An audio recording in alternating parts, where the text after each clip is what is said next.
This is a full mix from start to finish with our very own Jake Codewise. And by the end of this video, you're going to see every little detail that goes into a finished professional mix. If you've never been to one of our live virtual events before, then this is actually an extract from our recent Fix the Mix challenge. And you can always register for upcoming virtual events if you want to watch this live by going to mastering.com and then clicking events. Okay, let's dive straight in. I'm going to hand you over to Jake, who's a professional producer, a mixer, as well as Caleb Lovelace, a professional engineer and producer as well, and also our Director of Education here at mastering.com. All right, let's get fired up here. You should be able to see my screen. Can you see it? Yep. You'll see it? All right. And in a minute, you're going to be able to hear some stuff. These are the tracks freshly imported into the DAW. Here we go. I'm going to start with the volume down, and then I'm going to bring it up.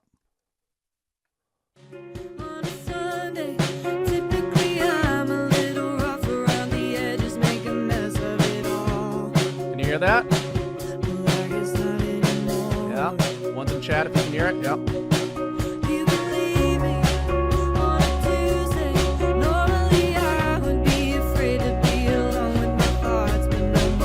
What's wrong with this track? What can be improved?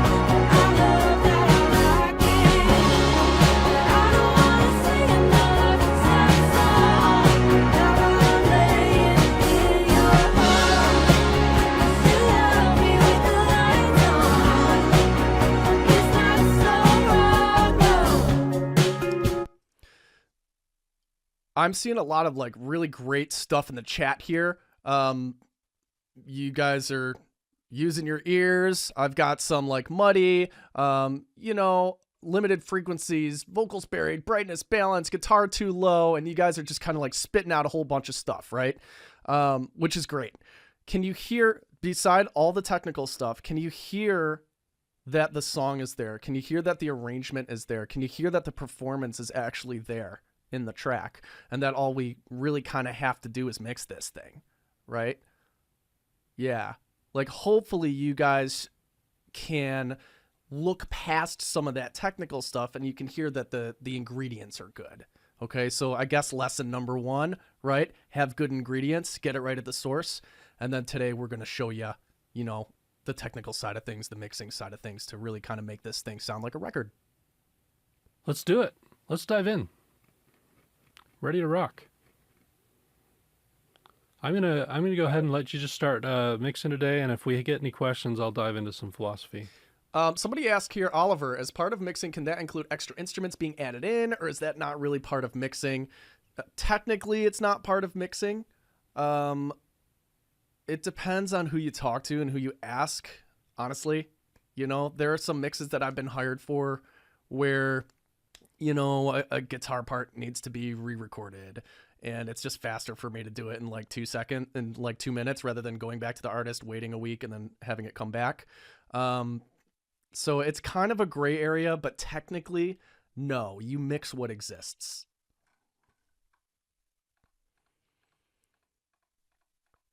It's like such a, you know, it's such a philosophically based question there, though. You know what I mean? It really depends on who you ask. I'm hired to give the client back like a really dope sounding stereo file, and if that means I have to do like a couple things, I'm personally not opposed to that.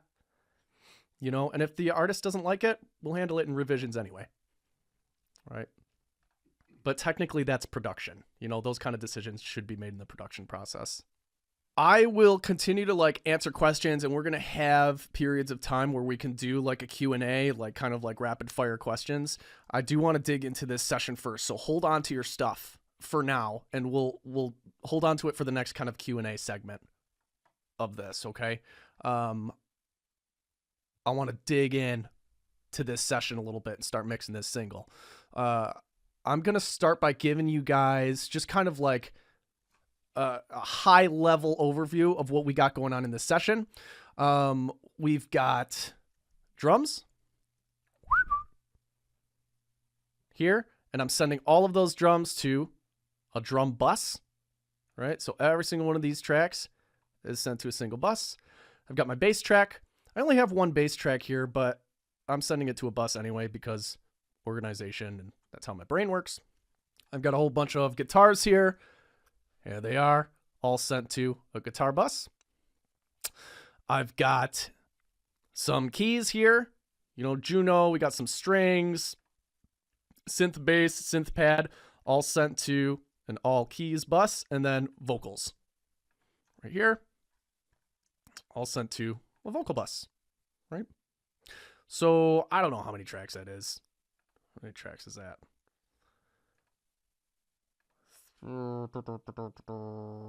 30 something? 40 something? About 30, 40.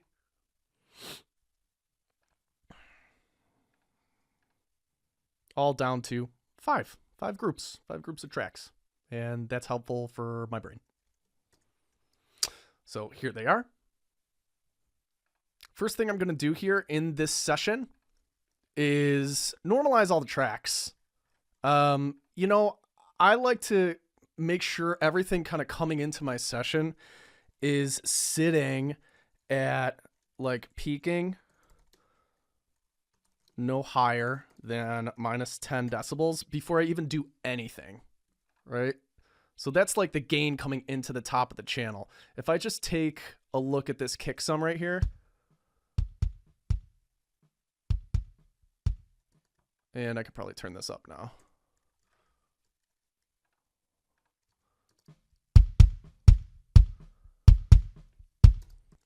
Right. The signal that's coming into that channel is at minus 2, looks like.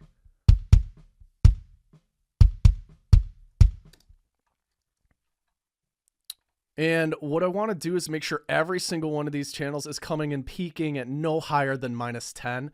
And that's just to have some headroom so that I don't overload the track when I'm mixing, right?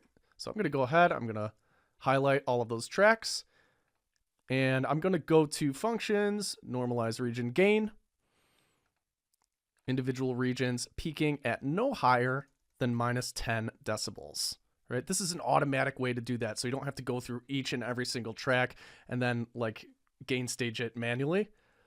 If your DAW has a normalization function, which I think most of them do except for Ableton. I've heard that Ableton, you kind of have to jump through some hoops, so you might have to do some research on that or ask another Ableton user.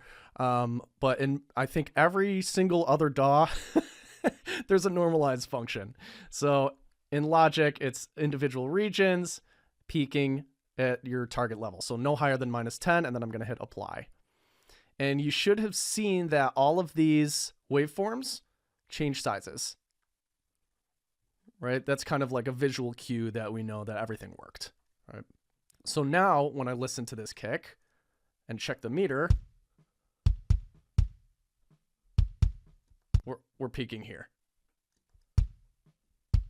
right? There's our signal. Instead of being all the way up here and then going into the yellow, we've got plenty of headroom on each and every track. And that's just for me. When I'm doing my volume balance here, it's out of sight, out of mind. Like I don't have to pay attention to whether or not my mix bus is overloading. I usually tend to end up with about 6 decibels of headroom on my mix bus or on the stereo out after I've done something like this. So that's kind of like my first step. That's gain staging in the digital realm, right? Any questions about any of that before we move on? It's just kind of my first step after I organize everything. You guys with me? Very important part of the process. Gain and volume is not the same. Gain is at the top of the channel or as the signal's kind of running through processing, and volume is down here when it hits the fader. After. Gain is before. faders after volume. If you don't start with giving yourself some headroom, and by the way, this is going to make even more sense when we go to the next parts of the process because it's very connected to those parts of the process. But if you don't give yourself some headroom to start with, you're going to have a hard time later on in the mix. You're going to have to go back and readjust everything, and that can be a pain for other reasons. Lots of questions here. I'm going to let you field the questions coming in here. Yeah, and from this point, I typically just kind of select all the tracks and bring all the faders down to -infinity, and then just start bringing things in one by one. The key here is to, if you don't know where to start, the key is to pick something that you want to build your track around, a core element. A lot of times that could be the kick. A lot of times that could be, if it's like a more acoustic song, maybe an acoustic guitar. It could be a vocal. You got to start somewhere, so it's got to be like a key element. You're taking everything down to zero, or a -infinity, sorry. And then you're starting with that key element, you're bringing that in, and then you build everything else around it. And when I'm working, I tend to try to not push my fader past zero. I'll bring that first element in, I'll bring it up to nominal or zero. And then I, most of the time, try not to push it. Occasionally I will, but most of the time I try not to push any other tracks above that zero mark. So just keep this stuff in mind. It's going to keep you in a good gain staged headroom position as you go through. Yeah, and for me, it's usually like a drum. It's usually like a kick drum or something like that, rhythmic element. Not always, but most of the time, if I'm working with the full band stuff, then it's going to be a kick drum. So I'm going to start by just bringing my kick drum to zero, and then I'm going to adjust my, my monitoring level in here, just based on where I like to kind of hear a kick drum. There's no like magic number for me. It's just kind of like instinct, because I know my room and I know my speakers and I know where I like a kick drum to kind of sit in the mix. So once I get that kick in there, then I'm adjusting my monitor levels. And then typically after I do that, I don't touch them again. And the reason is, if you're just kind of constantly like bringing up your volume and down your volume while you're mixing, you're constantly kind of having to recalibrate your ears and readjust to things. So I usually just kind of set the volume once and then forget about it. Set it, forget it.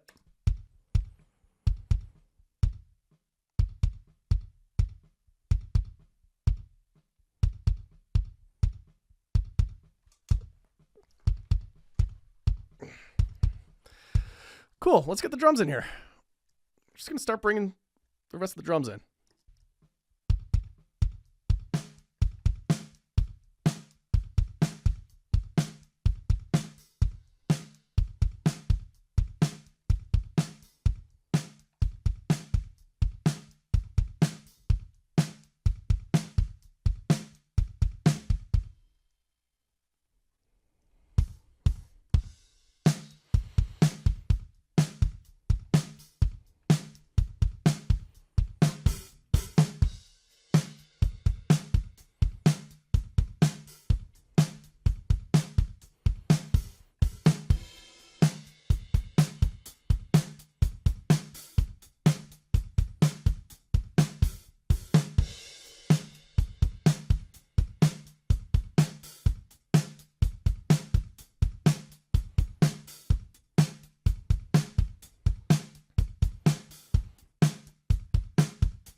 Pretty straightforward. It doesn't look like we have any tom action happening here.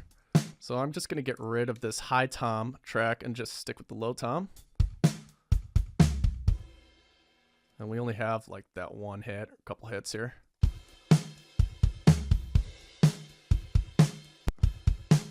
Oh, that was stupid of me. You're right, Pete. Like, this artist is Grace Gunn. The artist is Grace Gunn. I'm going to send you... Yeah, I'm really sorry. Need to give credit where credit is due here. I'm going to give you like all the links here. Check this out. I'm going to drop it right in the... Boop, boop. You guys got that? I just sent you all the credits. and like Instagram profiles so you can follow and support the artists, okay? Cool. Yep. Thanks, Pete, for calling me out on that.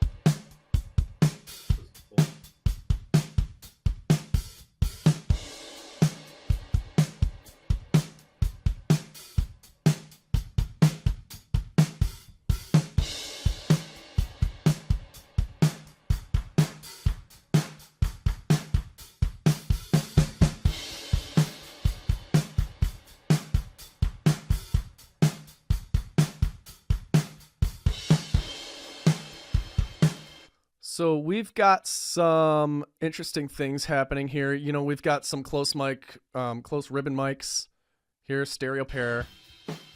You know, really, in my opinion, these kind of make the sound of the kit. Personally, I really like the way that these sound in terms of like the width and the depth that this is giving the kit. The room is okay.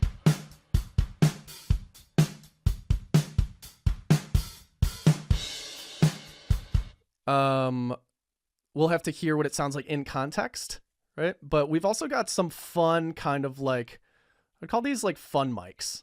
You know, we've got a mono overhead, we've got a knee or a crotch mic, or, you know, there's a whole bunch of other names for it. And then a trash mic.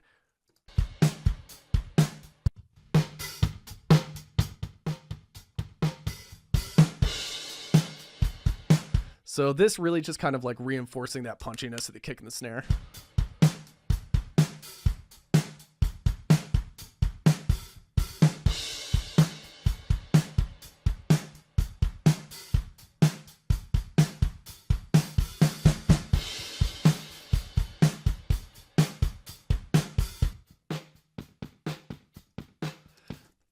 Not really crazy about the knee. I'm not going to use that.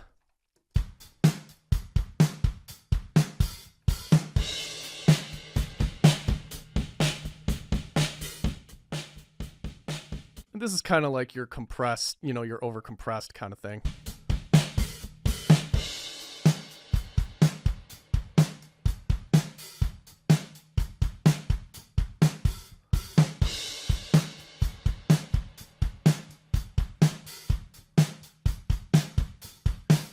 Cool. So listen to this kit like with and without kind of like these extra mics, right?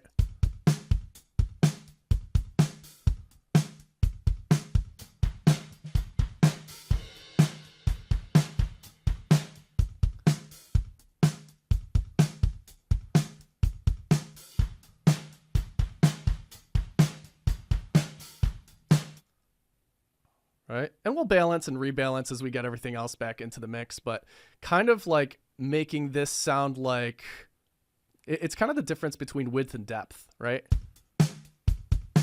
So this sounds like it was recorded in a really kind of like dead room, you know, really controlled environment.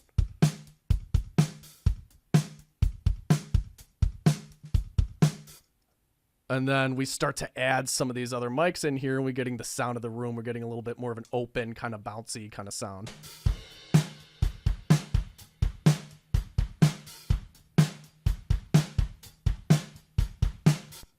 Right? So just something to think about. It's not right or wrong. It's not, you know, better or worse. It's just kind of going to kind of come down to how it sounds in context. I usually ask myself, you know, with those types of mics, I'm like, can I do this better? Or was this like a really special, great room? Because you don't have to use them. You can recreate a lot of that if you want to. But if it's a great room, sometimes it's just, you know, you got to have it. Yeah, these are live drums, these live recorded drums. Let's move on for now. I'm going to bring in the vocal. Coffee on a Sunday. Typically I'm a little rough around the edges, make a mess of it all. Well, I guess not anymore. You can leave me on a Tuesday. Normally I would be afraid to be alone with my thoughts, but no more. I guess learning the hard way made me a little bit softer. I can't say I don't know why this is happening. I'm actually gonna, I don't usually do this, but I'm gonna go with my headphones today. If you came in late, we're working through the principle, and I can talk a little bit more about it in a little bit, but before we do any EQing or compression or any plugins, you're not going to see any plugins today. We're going to push this song as far as we can with the tools that have to do with gain and volume. So there's panning, there's gain, volume, potentially gain automation. How far can we push it without all of that? How much space and separation can we create in the stereo field, in the depth field, in the height field, just with gain and volume? And we do this intentionally because it's how we work, for one, but also a lot of people skip over this. They get into a session, they start throwing plugins on everything, and they get really lost in their mix. This is going to help you have a lot more intention in the whole process, both in what we do today, but also with the plugins that we'll do tomorrow, because you also notice as Jake goes through today, he's going to be making little notes to himself of the stuff he's not really able to fix or that needs enhancement that we need to use plugins for. Does that understand? Does that make sense? All right, let's rock. We get coffee on a Sunday.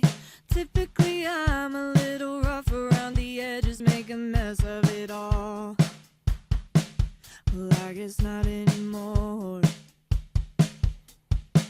You can leave me on a Tuesday. Normally I would be afraid to be alone with my thoughts, but no more. I guess learning the hard way made me a little bit softer. I can't say I don't know why this is happening, 'cause I do, 'cause it's you. Oh, I do, and it's you. Oh, oh,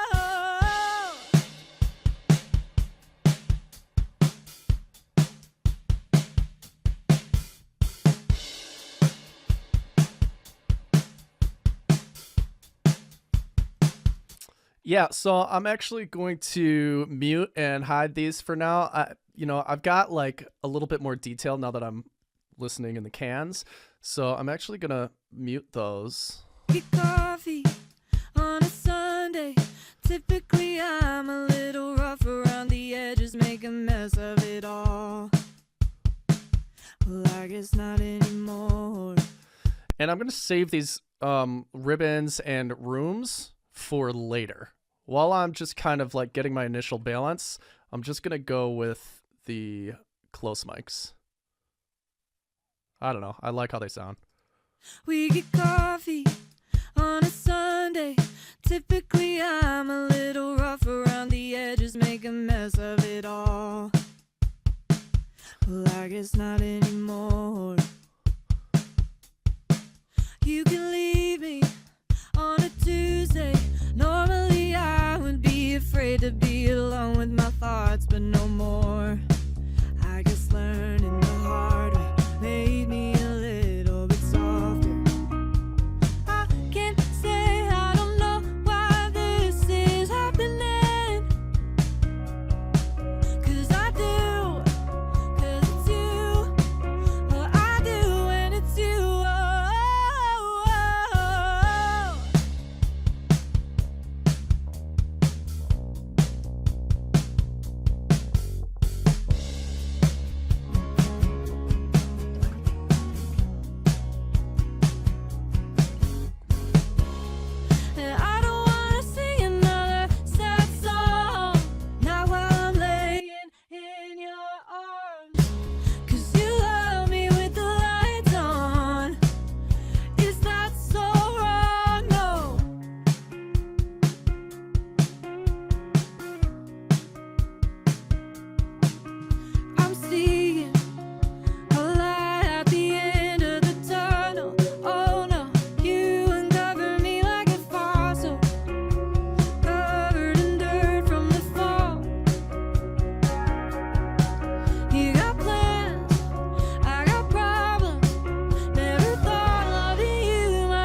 So don't get it twisted, I'm still taking it in. I'm not used to kissing on a sidewalk, but I love that I like it. I'm singing another sad song. Now I'm laying in your heart, 'cause you love me with the lights on. Is that so wrong?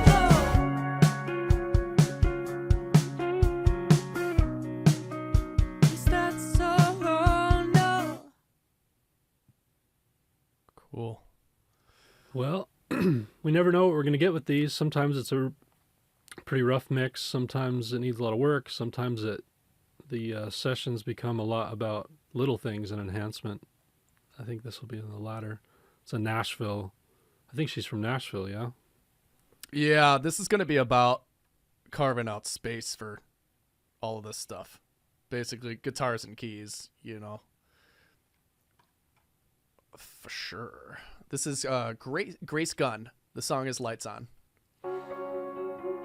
So I just did like a quick pass, you know. I'll do another pass now and make sure everything is in the arrangement. Just kind of going by gut right now. And then we'll do another one and I'll explain to you kind of like my thought process behind that. Okay. Good question, Christopher. If you notice performance issues such as timing, vocal tuning, phrasing, should you stop and work on fixing those first? Yeah, those are not part of the mixing process. So those need to be done by the producer, or they need to be done by an editor before you really get into any of this stuff, because you don't want to get into a mix session and then stop the creative mindset of mixing and go back and start tuning vocals or editing timing on stuff. That just distracts from the whole process. Also, if you're charging people, you don't want to do that kind of work as part of mixing. That should be done beforehand, or I would charge quite a bit extra because it's time consuming.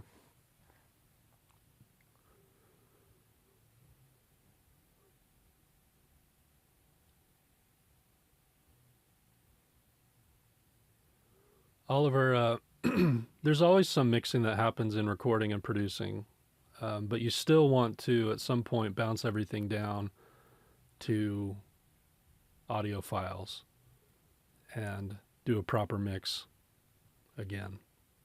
With the kind of, it's a different mindset. The way we teach our students anyway, because we teach our students to be able to do the whole process from start to finish, which a lot of people don't think you can do, but we show them how to do it, and it's just about compartmentalizing the processes correctly.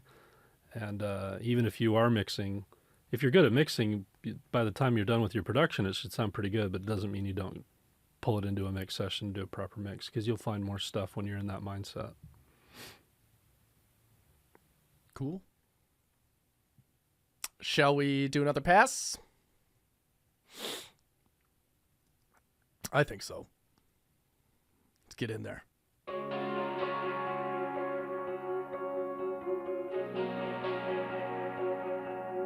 We get coffee on a Sunday. Typically I'm a little rough around the edges, make a mess of it all. Well, I guess not anymore. You can leave me on a Tuesday. Normally I would be afraid to be alone with my thoughts, but no more. I guess learning the hard way made me a little bit softer. I can't say I don't know why this is happening, 'cause I do, 'cause it's you. Oh, I do, and it's you. I'm not used to loving with the lights on, so give me a minute, I'm still taking it in. I'm not used to kissing on the sidewalk, but I love that I like it. And I don't wanna sing another sad song. Now I'm laying in your arms, 'cause you love me with the lights on. Is that so wrong? No. A lot of stuff in that section to manage. I'm seeing a light at the end of the tunnel.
Cool, getting there. The biggest issue for me right now is just managing everything in the choruses. You know, there's a ton of stuff in there, so we'll probably mute a whole bunch of stuff in the first chorus that we will bring more attention to in the second chorus.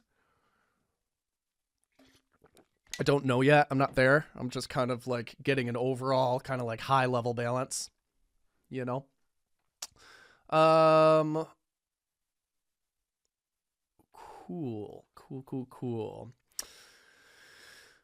This next one, this next pass, I am going to pay more attention to the transitions between sections now, right? So I'll kind of show you what I tend to do in my process.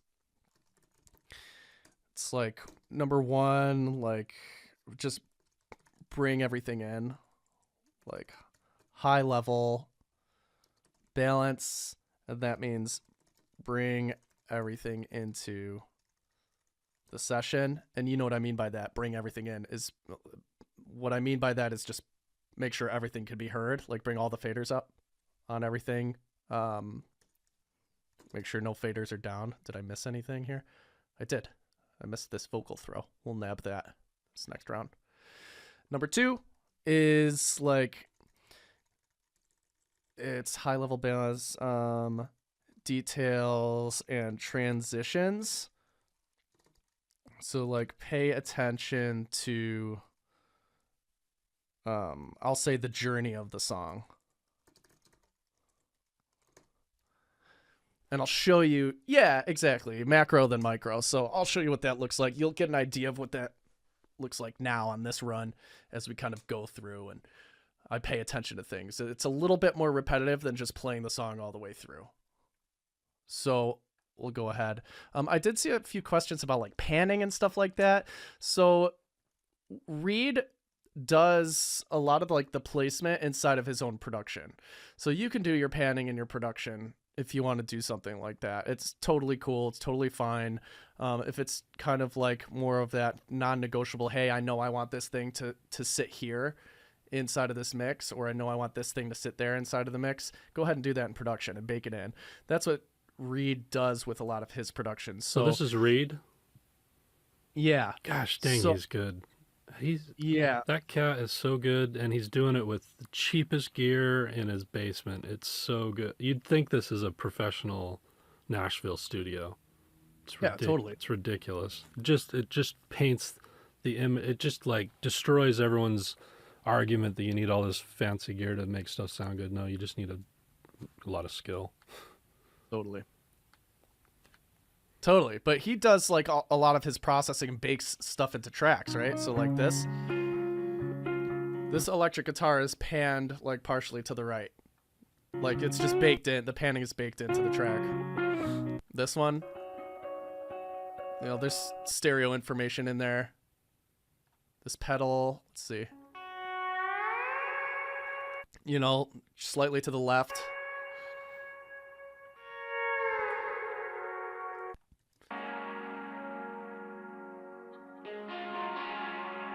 You know, this is kind of like all over the place. It's a pretty wide track. So in this scenario, we have a lot of that panning kind of baked into these. Same thing with the hi-hat, you know. He's got the hi-hat swung over to the left.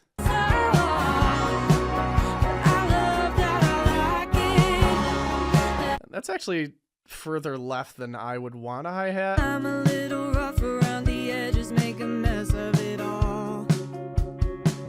Well, I guess not anymore. But whatever, it's not like the thing that's going to make somebody turn the song off, you know.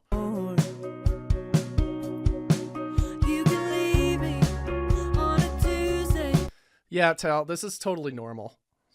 This is very normal, and it's very project dependent and producer dependent also.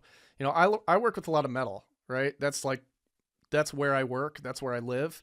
So, you know, it's pretty common for me to just get mono guitar tracks that are DI tracks that I actually have to reamp, you know? And it's a whole different kind of game. So it's very project dependent when it comes to that stuff. All right.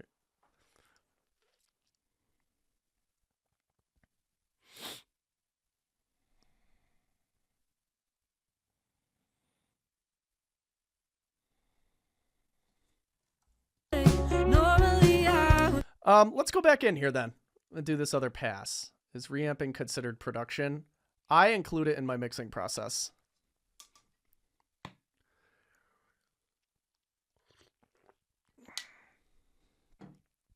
Is it easier to mix with all mono sources? It depends on how good the producer is.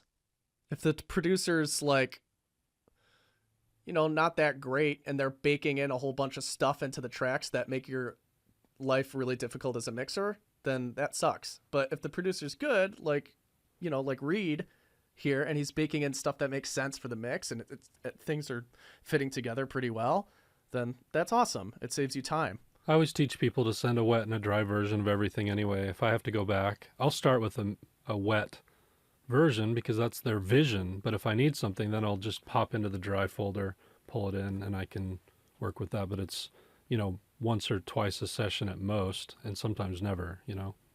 How do you approach this early mix phase if you've been mixing as you produce? Commit all the decisions that you made in production by bouncing like all your tracks down, or commit if you can do it. Most people can't do it, but if you can do it, flip that switch in your brain and say, I'm not producing anymore. Right? But that's why we recommend that you do it. Like, because most people can't flip that switch and say, oh, and like not mess around with like MIDI or virtual instruments. So what we recommend you do is just like commit all the tracks. Even if you're mixing in your production session, commit everything that all the decisions that you've made, and then draw a line in the sand and say, hey, I'm mixing now. Right? Yeah, I mean, it almost sounds counterintuitive. It's like, why do I want to limit myself? People don't understand the power of limitation, because think about this. How many more problems in your songs have come from overthinking, rabbit holing, spending too much time, as opposed to some other thing? It's usually about that. So produce when you're producing. You can mix while you're producing, but do what comes easy. Don't leave the creative mindset. Don't do some technical thing that really takes you out of the creative mindset. Be creative while you're being creative. And then bounce everything down and limit yourself. And I promise it's not counterintuitive. I promise that ultimately what it does is it stops you from being your own worst enemy, and it keeps you in the right mindset for each phase of the process. It's a very, very important thing to understand. When I have clients come in, I'll have them bounce me a wet version, which means it has all the plugins and automation and gain and volume and everything on there. And then also just do because it's not very hard. Once you have everything selected, you can do a pass where it exports everything. And then you just turn all the plugins off, or have a setting on the bounce where it says don't include that stuff. A lot of DAWs have just a checkbox where you don't include any of the volume and pan information or any of the plugins, and then do another folder that just has the dry, so it has nothing on it, and I'll have them send it over that way. And I, as a mix engineer, will start with the wet stuff and only pull the dry stuff when I need to. Yeah, think of it this way. Produce it to sound mixed. Like, if you approach your recordings and you're producing it to sound mixed, then mixing is gonna like be some real polish for you. The level you're able to take it to changes over time. So if someone's producing and they're more beginner, I say don't do much mixing. Like, do like anything that would take you like 1 minute to do, and don't worry about anything else. That ability to mix, though, will get faster and faster over time. Then you can do more in that minute. You know, you can do more in that couple minutes. And you'll, like Jake says, get to the point where you can totally make things sound pretty dang mixed before you mix. And that's how you get that really polished top 40 incredible sound. That's how they're doing it. They're getting great productions. They're getting great capture. But then they're still mixing it. And there's another 20% there of polish that you can really get. And then you're really in that beautiful top tier space. These are 250 ohm that I have.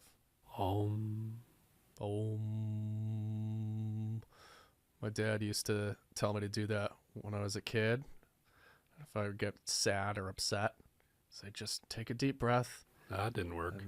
And say Om. And I'd be like crying and be like Om.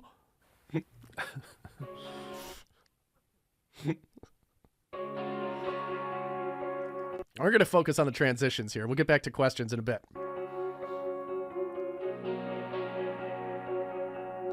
We get coffee on a Sunday. Typically, we get coffee. And here's our first kind of like transition point, right?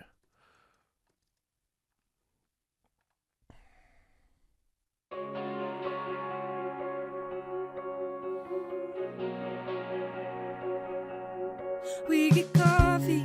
Yeah, when I say transitions, I mean when we're moving from one section of the song to the next. So from an intro to a verse, from a verse to a pre-chorus, from a pre-chorus to a chorus, right? How do the instruments kind of enter and exit the arrangement?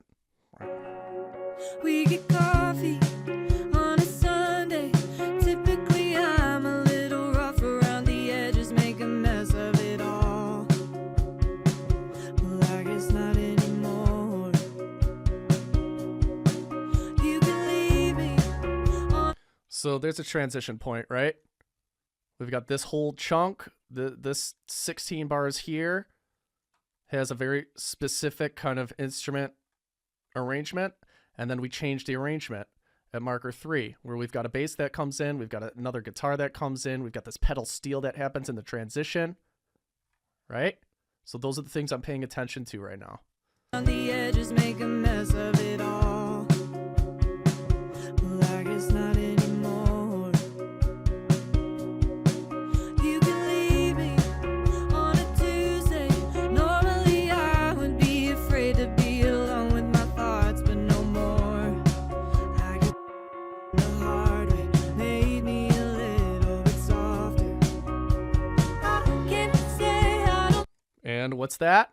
Boom, another 16 bars, new stuff coming in, right? Acoustic guitar here, pedal steel, we've got this Juno that starts to come in, we got a harmony that comes in here. Pretty happy with where these are sitting so far. Learning the hard way, made me a little bit softer. I can't say I don't know why this is happening. Let's bring that harmony in a little bit more. I think it deserves more attention. I can't say I don't know why this is happening. Maybe not that much. I can't say I don't know why this is happening. I'm going to spread that out. So I'm just taking a note to widen that harmony later. I can't say I don't know why this is happening.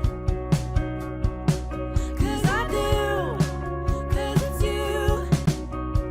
I can't say I don't know. And I can't really hear that acoustic guitar, so I think I'm going to draw more attention to it. Learning the hard way, made me a little bit softer. I can't say I don't know why this is happening.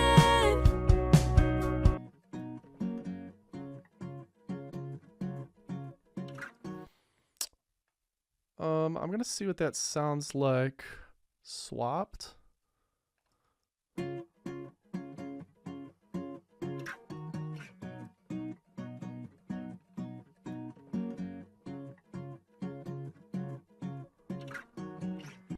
That's doubled.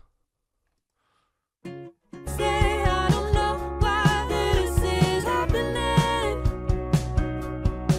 'Cause I do. I'm just going to really exaggerate that part, see what it sounds like. I can't say I don't know why this is happening. 'Cause I do, 'cause it's you. Well, I do, and it's you. Let's listen to that again. I guess learning the hard way made me a little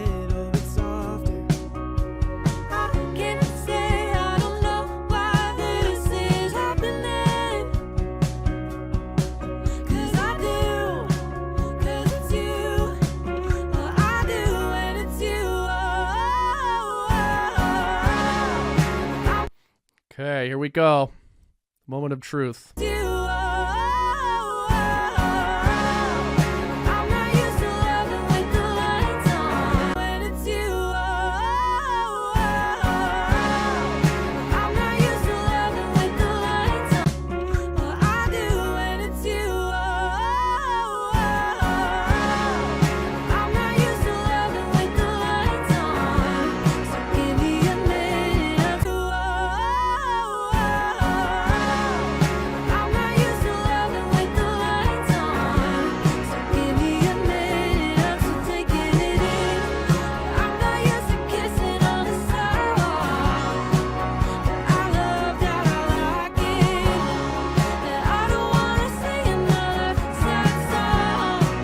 So I'm going to be like thinking about removing stuff, basically. There's a lot going on.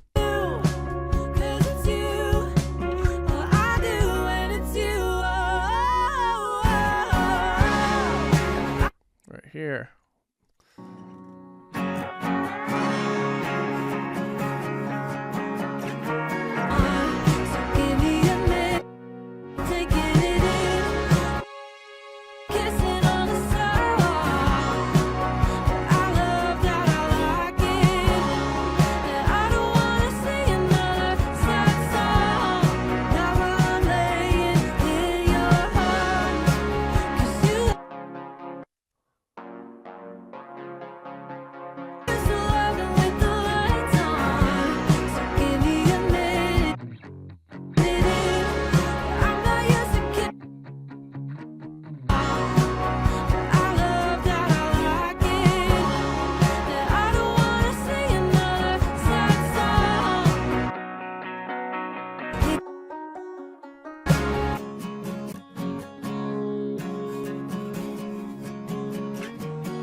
Dissect this a little bit.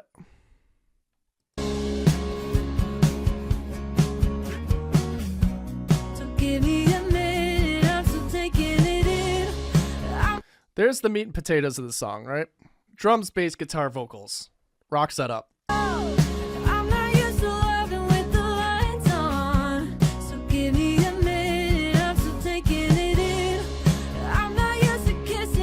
What's the next thing? This is what I'm thinking. What's the next thing that's going to make the biggest difference in this track? Like, what's the next track that we can bring in that's going to make a really big difference in this track? We have so many different options here, right? It's like, what's the thing that's going to bring in like a ton of character and like really kind of like lean into the vibe of this song? Somebody said it. A few people said it already. The thing that I'm thinking of, right? It's this pedal steel. I'm not used to loving with the lights on, so give me a minute, I'm still taking it in. I'm not used to kissing. That is Nashville, right? That's Western, that's country Western, right? That one instrument right there triggers so many different things inside of a listener. Right? I'm not used to loving with the lights on, so give me a minute, I'm still taking it in. I'm not used to kissing on the sidewalk, but I love that I like it. And I don't want to sing another sad song, not while I'm laying. And listen to all that room we have here, right? So it's like, now we have a whole bunch of other tracks. What's not going to get in the way? That's kind of what I'm thinking of here. Like, what's next most important? I'm just kind of prioritizing in my mind. You know, what's the next thing that's going to contribute the most to the song? I'm not used to loving with the lights on, so give me a minute, I'm still taking it in. I'm not used to kissing on the sidewalk, but I love that I like it. And I don't want to sing another sad song, not while I'm laying in your arms, 'cause you love me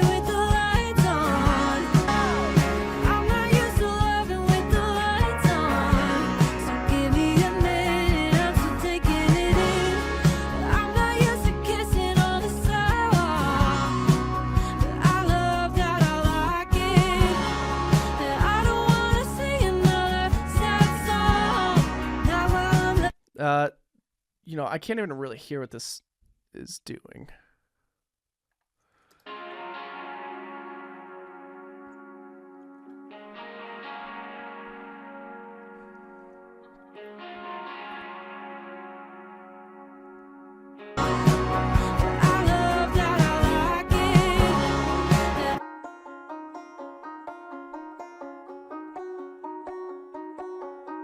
I'm going to mute the banjo.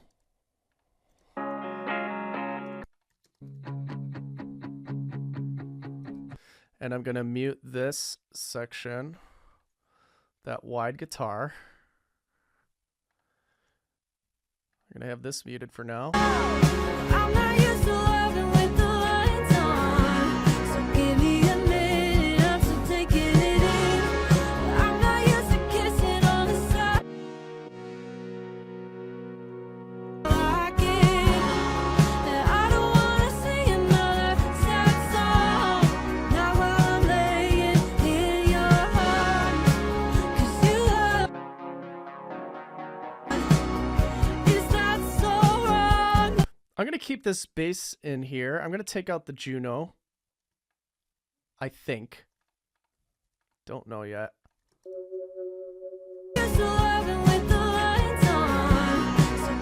This synth pad goes on throughout the entire song, so we're just gonna let that live. I'm not used to loving with the lights on, so give me a minute, I'm still taking it in.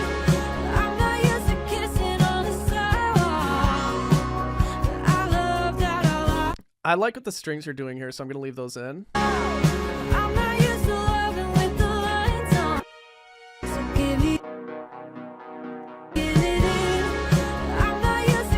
So strings filling out kind of like the air and like the high end and stuff. But if we're doing this, aren't we affecting what the producer's done? Yeah, totally. And if the artist doesn't like it, we'll catch it on the first round of revisions. Right? Now it's my turn.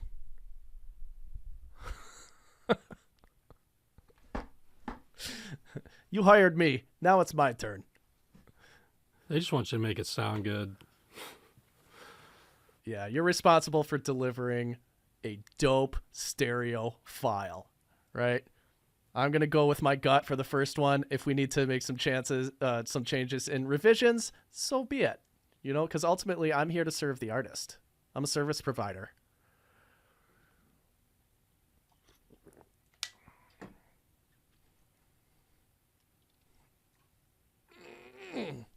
Do we have some webinars for electro pop kind of examples? I can't, you know, when was the last time we did an electro pop? It's been a while. It's not been that long. We did one of Lucy's pretty recently. We do all different styles. Just keep showing up. Yep. But you don't mix different really for different styles. It's the same principles. Yeah, I'd love to see the Browning mix downs too.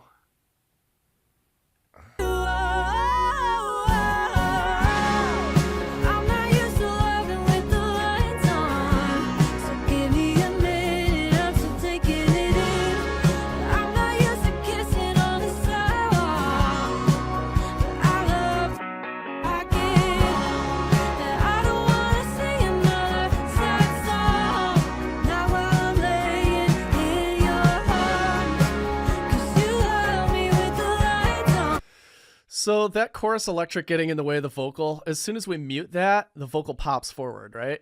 Listen. And I'm talking about this track right here.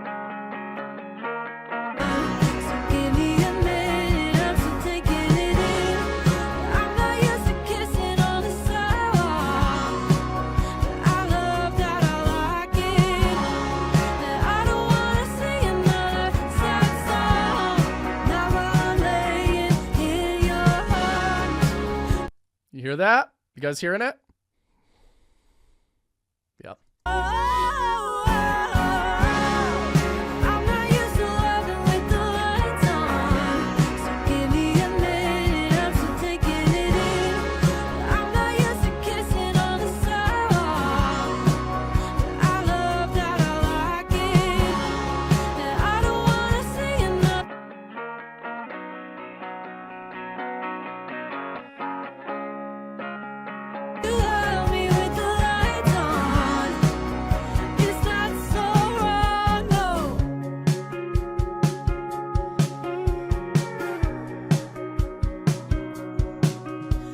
Yeah, don't.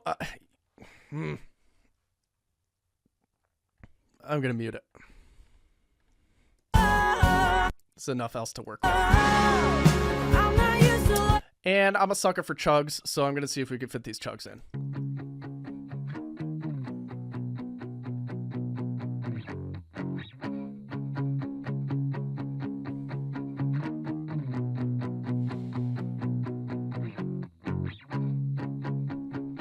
Yeah, not zeros. 000. Little guitar humor. Little metal humor.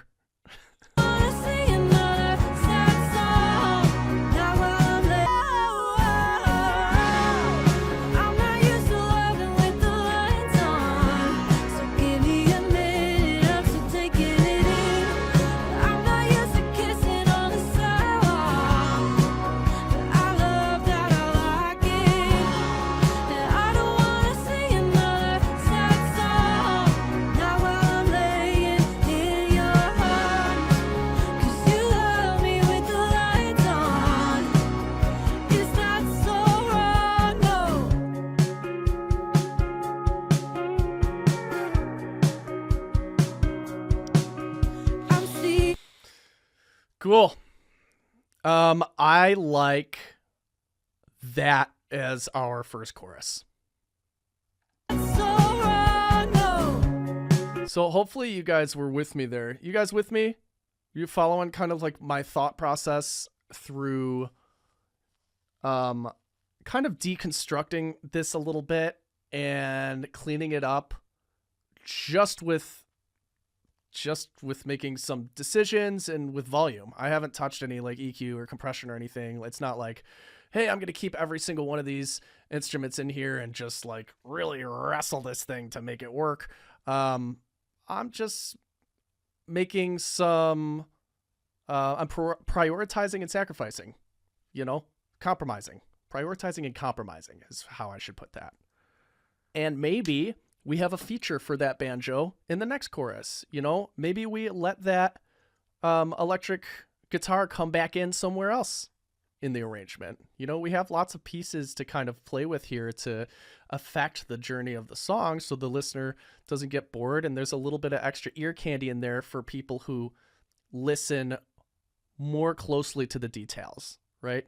Because, we typically have a couple different kind of listeners out there. One that's going to listen more to the vocals and like really just cares about the vocal and the message. And another one that listens just like a little bit more towards the instrumentals and like the overall kind of instrumental balance of the song, right? And then there are people in between, right?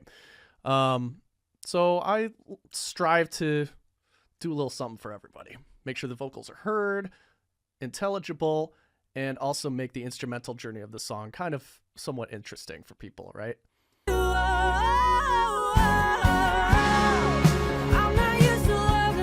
These hits are tighter now. Bop, bop, bop. They're not as kind of like sloppy and messy and muddy.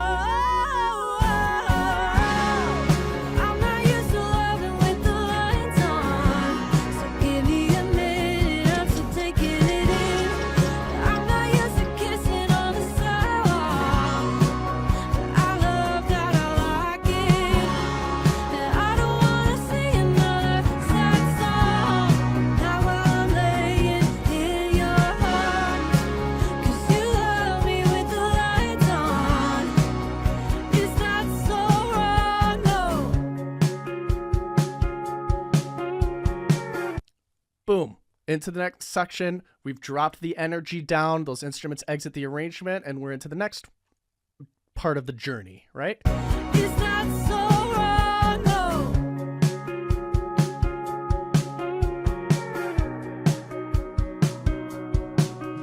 I'm seeing a light at the end of the tunnel. Oh no, you uncover me like a fossil.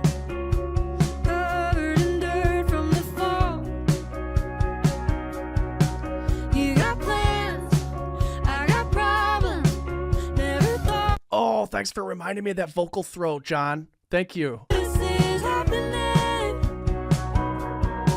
'cause I do. This is way back in before the chorus. This is happening.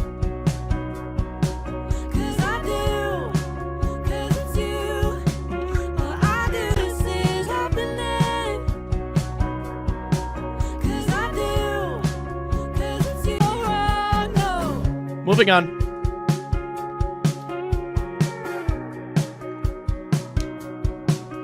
I'm seeing a light at the end of the tunnel. Oh no, you uncover me like a fossil, covered in dirt from the fall.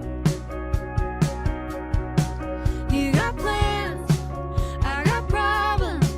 Never thought loving you might solve them, but oh well. I'm not. Okay, we're back to a chorus, and we need to make some decisions again. I'm going to start. Actually, let's find where the end of that chorus is. Probably over here.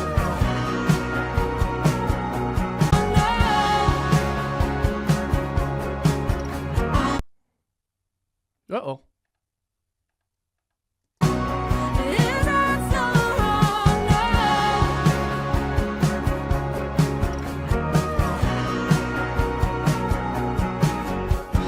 Dancing around in shame. Cool.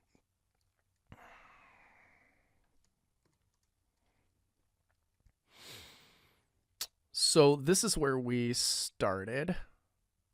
I'm going to go ahead and start from the same spot where we've got the same kind of balance in that chorus. So I'm just muting things.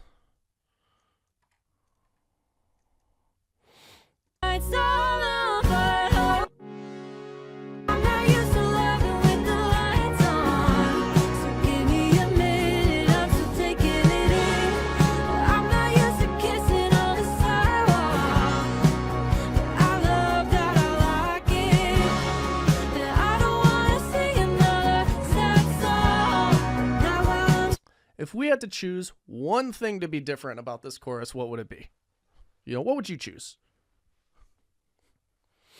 What instrument would you feature next? Would it be banjo, chorus, like this electric guitar in the chorus? Would it be the wide electric kind of ambience? Would it be adding the Juno? Would it be, you know, I guess technically we didn't have our harmonies in the first chorus either.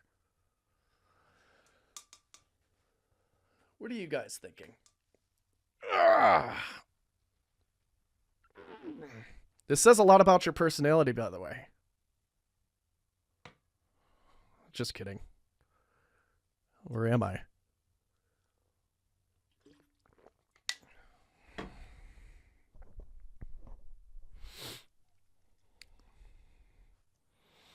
There's no wrong answer.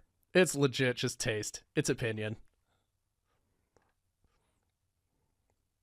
For me, I'm definitely bringing those, at least the harmonies back in to that chorus, right? No harmonies, harmonies. That's pretty standard when you talk about pop music, right? Establish the melody in the first chorus, add some harmonies in the second chorus. all over, oh well. I'm not used to loving with the lights on, so give me a minute. I want to try this banjo. I'm going to go with the banjo. Who said banjo? We're on the same plane if you said banjo. The lights on, so give me a minute, I'm still taking it in. I'm not used to kissing on the sidewalk, but I love that I like it.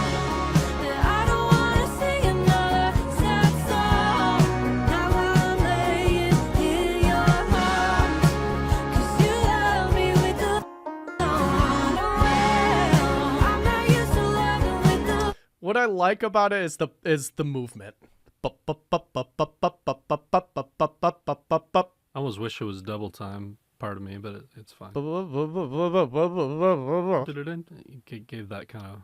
Anyway, I played banjo-guitar in a band once. Oh, yeah, I had one of those. Electric banjo-guitar, that was fun.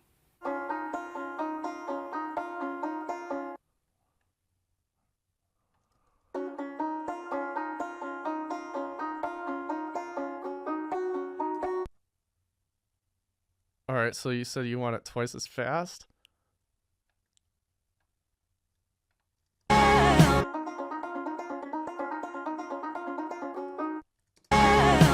not used to loving with the lights on. Oh, take this one. They would probably hate that, but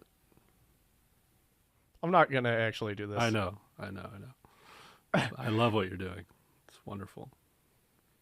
It's all for you. I'm not used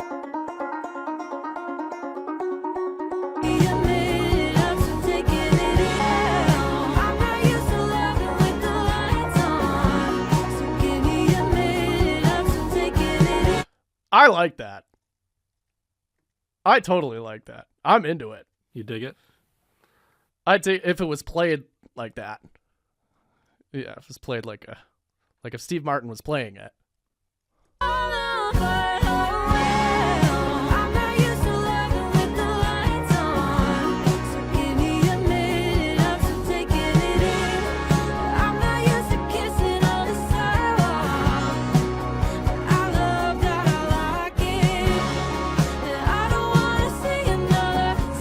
So I just added a note to spotlight that a little bit because it's getting buried in everything else. You know, I don't necessarily want to make it any louder, but I do want to create more room for it in the frequency spectrum once we get to that part.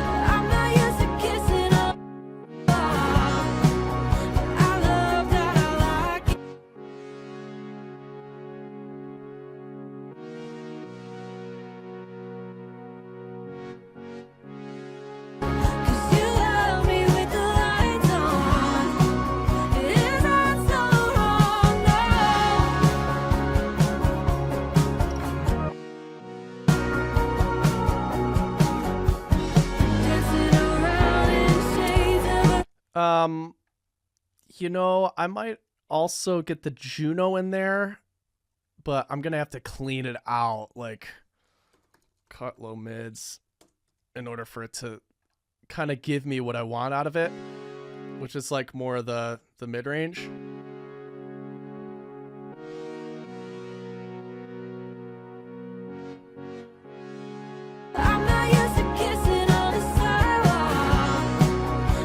I am going to gain automate this up a little bit just for this section.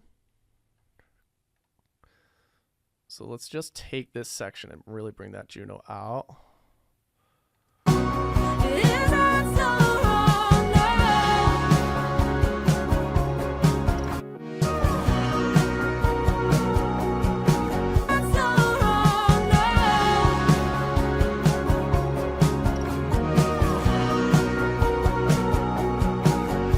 Nah, maybe not. Maybe I'll bring that banjo out instead. I just hate Junos. Yeah, not crazy about them. They're just terrible. You're not telling the truth. As I lean back and Play on your own. touch the Juno right behind me. Let's bring this banjo up a little bit, maybe.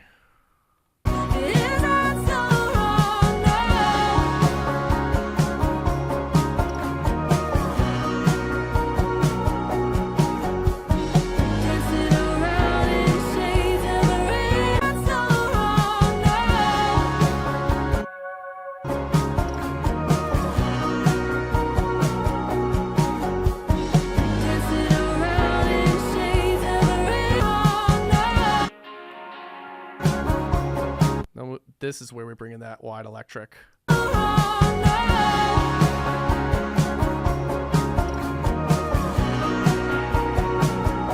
But here's the thing. The banjo is kind of leaning a little bit to the left. So this wide electric, I'm going to... it's also leaning a little bit to the left. So I'm going to flip the stereo image so that instead it's leaning over to the other side. So I'm going to swap the left and right channels on this. And now it should be leaning a little bit more to the right. Yep, so boom, bam, boom, bam, coming in the right speaker now, right channel. So it's balancing out where the banjo's over here on the left, happening on the right.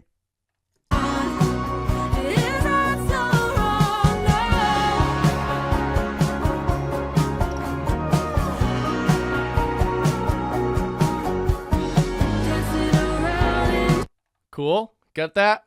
You guys picking that? Picking that up?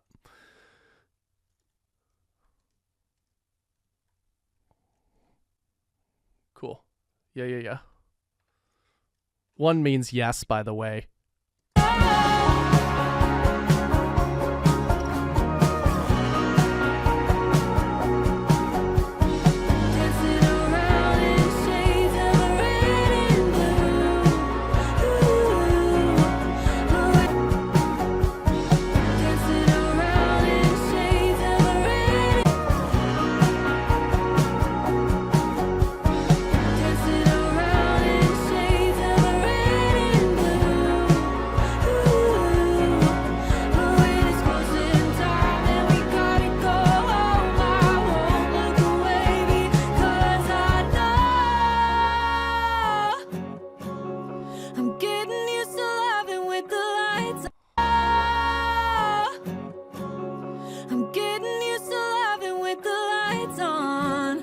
Don't get it twisted, I'm still taking it in. I'm not used to kissing on a sidewalk, but I love that I like it.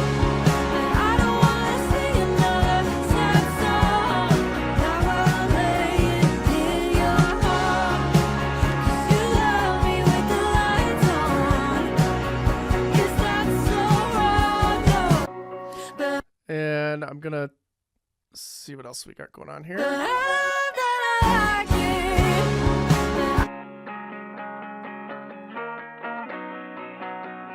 Laying in your heart, 'cause you love me with the lights on. I just don't think we're missing anything by pulling that out in that section. I love that I like it.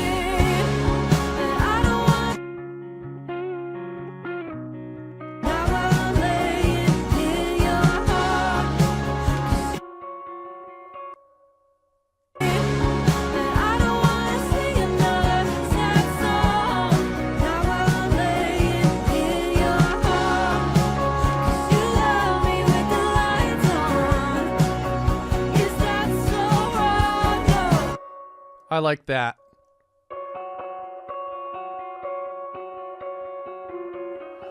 Because it's filling out the high end and it's elevating the excitement of that section. So that's the thing that I think I would draw the spotlight to in this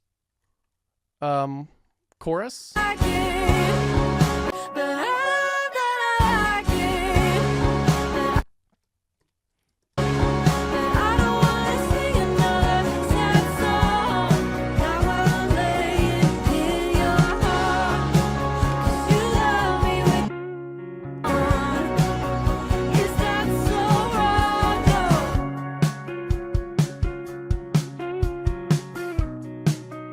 Is that so wrong? No.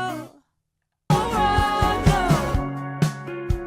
Love that I like it. And I don't wanna sing another sad song. Now I'm laying What the hell? We'll keep the Juno in there. in your heart. Me with the lights on. Is that so wrong? No.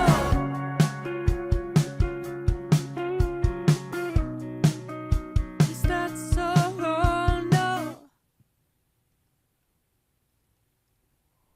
Wish they'd have done a double hit on that last note. Which one? No. Ka-ka.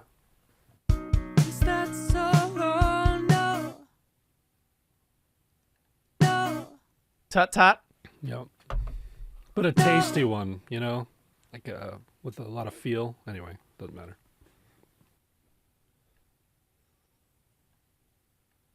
Put a snare bomb in there.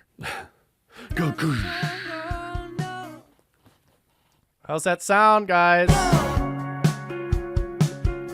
I mean, it sounds like a mix, you know? It sounded like a record. We need some we need some processing. We need some processing here, right? But compared to what we started with, right? I do want to play with a few more things before we shut it down today, and I want to get to some more Q&A. But why don't we take just like a 5-minute break, and then we'll come back to some questions. Think about some questions you want to ask, write them down, and then when we come back for the Q&A, we'll try to rapid fire as many of them as we can. And then I want to run through this session and just kind of play around with the room mics on the drums a little bit. Okay? Does that sound like a good Then we'll talk plan? about a little mastering stuff. Okay, cool. Dope on a rope. So I'm going to go ahead and get a timer up here. Not just any timer, but my favorite timer. The Goog. Here it is. Google timer. Go to Google, type in timer. This is what pops up. Favorite timer, least favorite alarm. So we're going to shut that off. 5 minutes on the clock. See you back here in 5. Questions, guys. Any questions up to this point before we get back into the mix a little bit? Oh, how do you approach the static mix if you have an anchor track that is very inconsistent and varies greatly in volume? What kind of music are you working with, John? Where that happens, where the kick is like varies like wildly in volume. Is it like trailer or like orchestral or theater or what? Rock bad players. Oh, well then you just replace the kick. I use Trigger 2 for that kind of stuff. Slate Trigger 2. Ray asks, you automated the gain on the track. What is the difference in automating a gain plugin and automating the volume of the track? We don't ever automate the volume. We want to free the fader, as we say. We want to keep those free of any automation. As you know, those kind of, once you do that, the fader is locked in. You forget about it. You start adjusting it, and then it snaps back to the automation. That's not good for anybody. So gain automation only. I'm an intermediate mixer struggling to get good projects since everyone asks for a portfolio, but without projects, I can't build one. Any advice? Offer some free work to people. Reach out to people you think they're doing a good job that you would be a good mixer for. Offer a free sample, free mix, free master, and earn their business. That's how everyone starts. How do you deal with mix effects and stereo spacing in headphones versus monitors? I don't care about any of that. I check. Yeah, I just check. Yeah. Are the vocals previously compressed? I think so. Oh, yeah, definitely. Look, I mean, you can hear it and just look at them. Just look at it. Would you look at it? Would you look at it? Just look at Would you it. look at it? And here it is. I mean, it's in stereo right now. Here, let me just because I don't like looking at vocals that are in that are on stereo tracks. Do the room mics reduce the need for adding reverb to the drum mix? They do if you like the room that they're in. If not, mute them and do your own. Why no reference tracks? We will. We like to get a good volume mix first and then reference. How much effects are baked in? Probably a decent amount. All of them. I mean from production. I assume he sent, a fair amount of processing. Mixing with cans, totally possible. I've done all, like, my past, I think 3 months worth of work I've done with these headphones. DT770s. I haven't even had speakers in a few months, though I am getting some more. They'll be here in a couple weeks. What would be the reason why some tracks are summed, like the kick and snare? Some producers layer kicks and they mean them to be one sound, or layer certain instruments or snares or something. They mean them for it to be one cohesive sound. So when they're bouncing it down, they're just going to bounce it as one sound.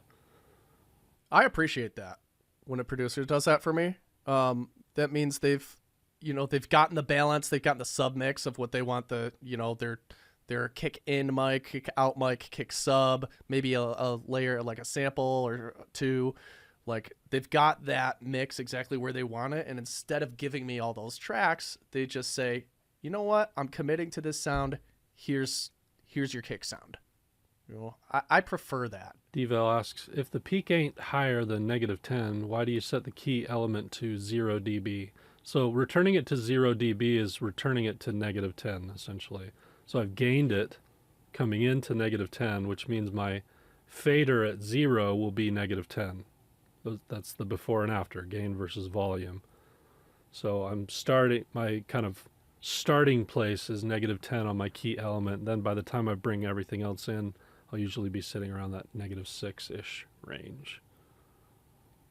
Why don't we mix inside a group first?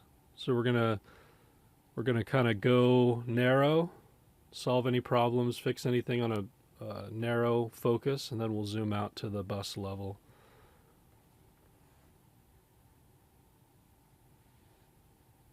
Let's see. I think someone said this has already been released. Sometimes it's not the case, but someone said this one has been. Not sure. What headphones again? I mean, I prefer these Olo X1s. They're very flat. If you're looking for a place to start, they're the flattest headphones, like right out of the box. Plus, they all come with a custom calibration profile, so if you want it perfectly flat, they send you a software with it. You can make them perfectly flat. How do you feel about DAW control surfaces for running faders? SSL has this setup that they've sent over to me that I'm testing out. So I'll let you know. I think it could be cool if you like the tactile thing. But I'll probably do a video on it that'll hit our YouTube at some point if you're interested. How important are audio interfaces for EDM production beginner?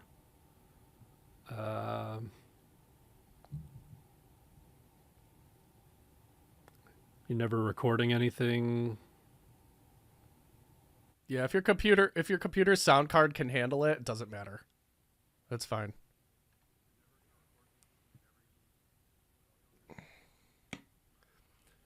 Yeah, you could just do the laptop headphones thing if you want. Is it because most people listen to music in headphones these days? Not necessarily, but it does give some credence to at least checking in headphones, right? For me, I just the detail. For me, in the past, 3 months, I've just been really soaking up the detail. Yeah, headphones give you some nice detail sometimes. Rooms are really hard. Even Jake's room is really accurate, and he's used to his speakers. Vocals are so good here. Why not a bit of a breakdown to capture that emotion? And they build to an epic chorus. You're talking about like gaining them down and then having them come up. Is that what you're talking about? Is there any truth to the idea of occasionally mixing in mono helps in hearing masking issues better? I don't, but I'll check in mono sometimes. I'm at the point where I can usually hear that stuff in stereo, but I think it's helpful, honestly. Like if you're having trouble figuring out like where things are coming from or where like frequency overlap is really an issue, where it's like pulling you out of the emotion of the song, I think it can be a helpful technique. It doesn't really matter. Like nobody cares. You're gonna find that I'm I have a pretty straightforward opinion about doing stuff inside the DAW, and like nobody cares as long as it sounds awesome. Like the only people who are gonna care about how the sausage is made is like us, your fellow nerds. And think of it this way: it's never really gonna be the thing that causes somebody to turn the song off. They're not gonna be like, "Oh, dude, I could totally tell this was mixed in mono." Like thumbs down, or like you're fired. That's just doesn't happen. So if it helps you get my point is, if it helps you get the result and like the mix sounds dope, do whatever you got to do to make the mix sound dope. If you're not sure what that is, we're here to at least get you at a starting point and put you in the right direction. Calibrate headphones on flat or Harman curve, which translate better. I prefer flat, but if you should test it yourself, see what translates, take it out to the car, take it to some other places, see what's translating for your ears. But I think you could get used to either. Do you ever keep the relative gain between tracks when normalizing, or do you always normalize them as individual tracks? If we're normalizing, we're usually normalizing the individual tracks. I'll say though, occasionally a producer will send me something over that's already gain staged really well, and I already like the balance of everything. Like I'm loving what they're doing, and they gave me headroom, in which case I won't do the normalization at all. I'll just kind of start with what they send over. Bussing stuff tomorrow. We will work with EQ, compression, buses, everything on the instruments tomorrow, and then the day 3 will be all about the vocals. Caleb, are these open back? They are. Slate VSX are okay, but they're not as accurate as you probably want for real mixing and mastering. They're pretty close though. You could get used to them. You can get used to anything. Like if you're just starting out and you don't have anything, is more what I'm talking about. Can the same mixing techniques used here for acoustic track be applied to electronic music? Of course, it's all the same. 100% the same. I have Olo S4X version 1.3 and they're great, but thinking to try the X1. They're pretty much the same thing. The X1 comes with a little better software. They partnered with Real Phones, so their new software is basically a Real Phone skin, and it works really well. But I think you can just upgrade the software too, maybe. Caleb, you have a UF8 there? Yeah, UF8 and the UC1 and the UF1, all 3. And then in this beautiful like dark wood case made by Mix Ends. If you need a case for something like this, Jason over at Mix Ends does a great job building really affordable custom cases for this stuff.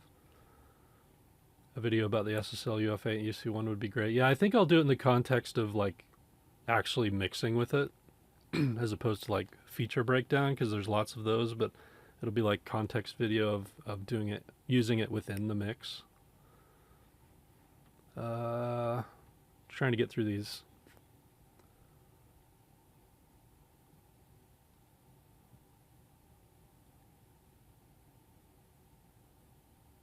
Glad you guys are loving this. What about SonarWorks? Yeah, SonarWorks can work for you.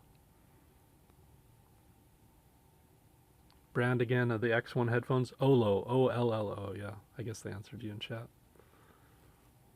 We have a, our school has like about 1,500 students in it, and we tested a lot of different options and different headphones as like our official recommendation. I'm not just pitching those because they like pay me or something. I don't get anything from them. We don't get anything from them. We've landed on these as just being something that's very accurate out of the box, which for us solves a lot of headaches, because part of what we do in our program is get people an accurate listening environment way beyond just buying a pair of headphones or speakers or something. It's a whole room thing and everything else. So we just needed something that was rock solid, and that's been a good option for us. Yeah, Lou, they sent one over. What about gain summing with VU meters? Yeah, if you want to do that, you can. It's not how I do it. I just am looking at my DBFS meters on my channel. Somebody asked me my favorite metal mixes right now. Yeah, Memphis Mayfire, anything off of Remade in Misery.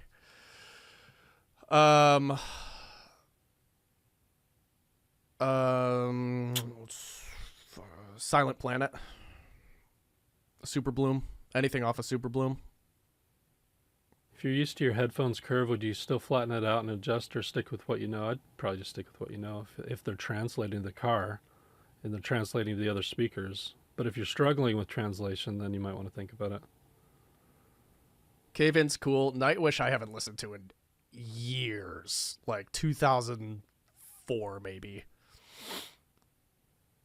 I'm not crazy about As I Lay Dying's mixes, personally. Bring Me the Horizon. Yeah, I like their stuff. Severals. Anything off of Algorithm. I really like those mixes. Lou, for our process that we teach, I would probably bypass, maybe not get the UF8, at least at first, and just get the UC1 and the UF1. Because the UF1 has a single fader on it, which, if you're looking at Jake's method and what we teach here, he's going track through track there. Sometimes it's nice to have multiple things that you're adjusting at the same time for like how they relate to each other, but I would probably just get the UC1, UF1. And then you could get a case. He can do a 2-module case. I think I got through everything. If I didn't, you can keep asking, but we should move on. Who's ready to move on? You guys ready to rock? I don't have much. I don't have much else today. Okay. You want to do some referencing, and then I could talk a little bit about mastering then? Yeah, I would love to kind of screw with the room mics just a little bit before we get into that. Just to see kind of like how they feel now that we have most of everything in the session. Let's see how they feel with like a little bit of depth on the drums, you know. How's that sound, guys? Sound okay? Won't be too much longer here. He said 2 hours ago. Sometimes things change. So sometimes we have a little too much fun. Yep, replay will be sent out later today. We'll send an email. It'll have the download link for the multi-tracks, download link for the free plugin we gave away earlier. All of that. As soon as I render it down, we'll send it over.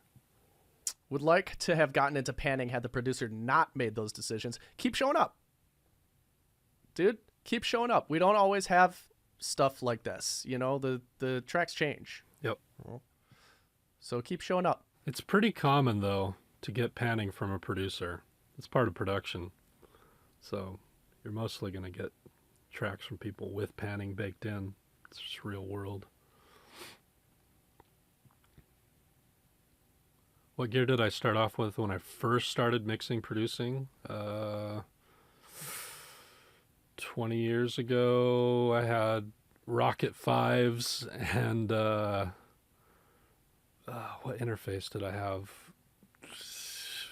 I think I might have got an RME or something. I had a Digio 1 because it was like right when Pro Tools was like happening, you know, everybody was going over to Pro Tools. And I had no one.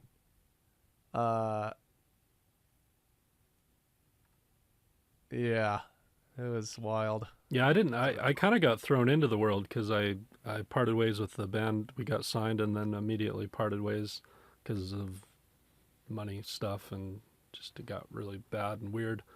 And immediately people started asking me to produce for them, and I had nothing, so I just kind of grabbed what I could afford at the time. I do not use a separate headphone app. I've used them before. They can be cool. Like a nice headphone amp can add a little bit of detail. My studio setup has gotten simpler. I don't have any gear. I went from the Rocket 5s to those Yamaha HS8s. I used the HS8s for a long time. Those are a good speaker for cheap that you could use for a long time. Rob Mazes used those forever too. The Rockets? The HS8s. Oh, HSAs.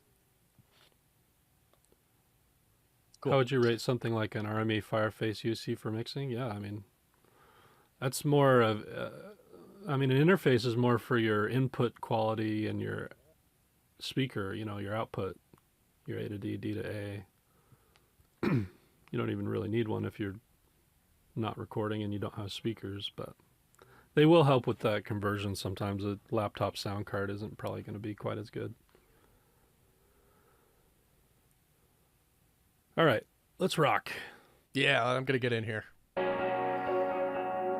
We get coffee on a Sunday. Typically I'm a little rough around the edges, make a mess of it all. Well, I guess not anymore. You can leave me on a Tuesday. Normally I would be afraid to be alone. We get coffee on a Sunday. Typically I'm a little rough around the edges, make a mess of it all. Well, I get more. You can leave me on a Tuesday. Normally I would be afraid to be alone with my thoughts, but no more. I guess learning the hard way made me a little bit softer.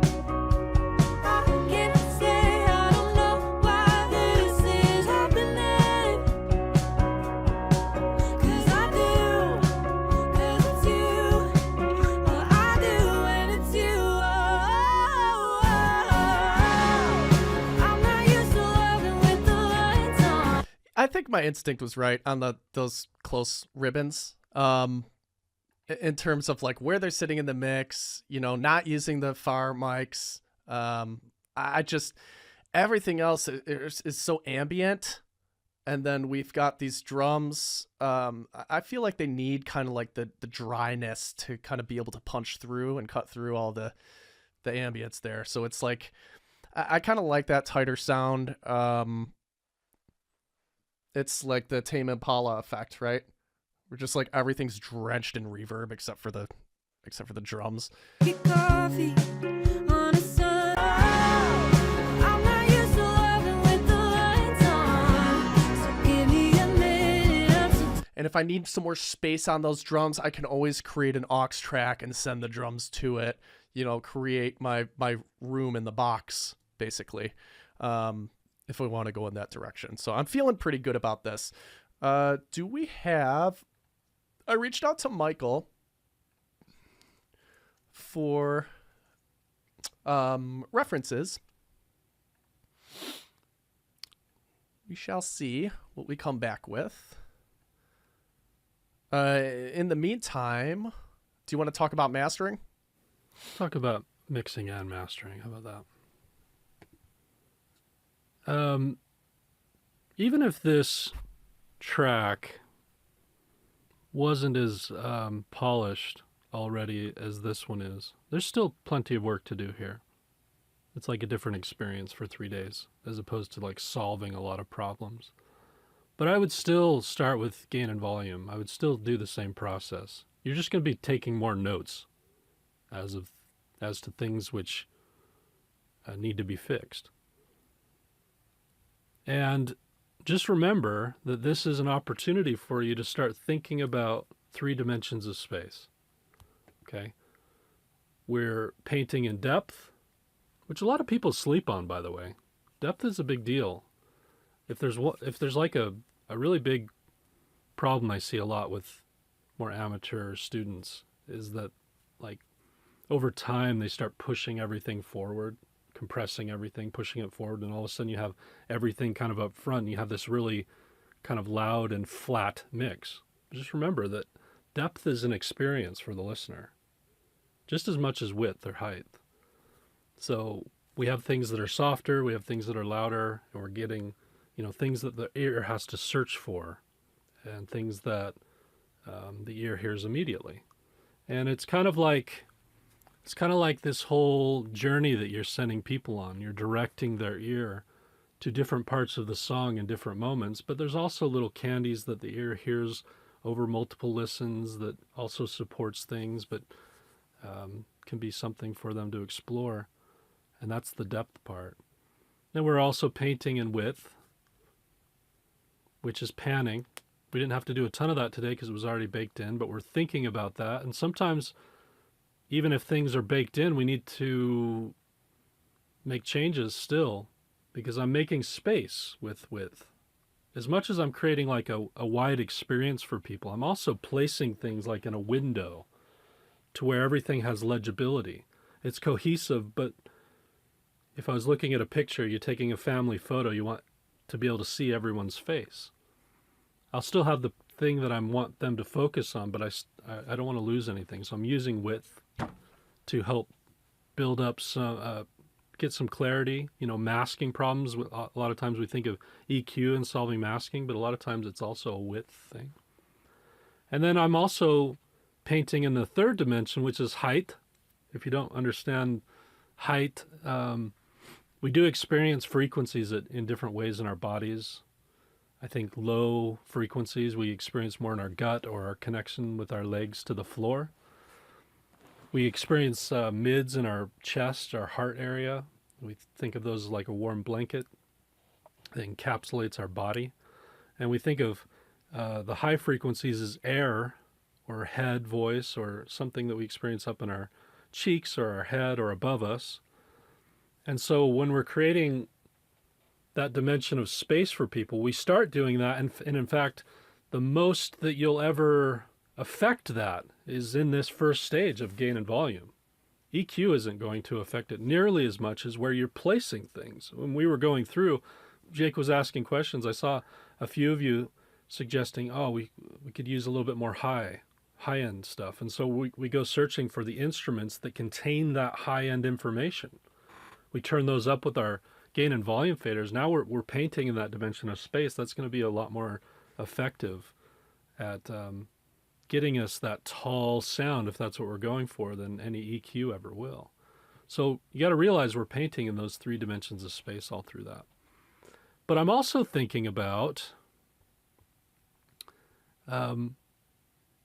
frequencies and balance. This is where I begin to think about balance. I'm thinking about 2 things. If you understand mastering, what you'll learn is that before I get to the mastering phase, what I'd ideally like to have is pretty controlled and balanced dynamics and pretty controlled and balanced frequencies. And my job as a mastering engineer is to actually balance those even more if needs be and enhance those if I can. But that process starts much earlier than mastering. I've seen a lot of tracks come across my desk as a mastering engineer, and some are very hard to work with. The reason they're hard to work with is because they're generally not balanced in some way, either dynamically or in terms of frequencies. And we care. All right, what I was saying is we care about balance because at some point we need to go analog. And we're talking about like magnets and cones. It's real stuff. It's not perfectly translated. These are like real analog devices. And speakers and cones, whether they're in headphones or whether they're on the speakers in front of you, respond well to balance, dynamic balance and frequency balance. That's what we're going for. You'll also find, if you learn about mastering, that the ability to make things loud, and we're not all about pushing things into like loudness wars loud, but to get things up to just get out of here. Get out of here, Jake.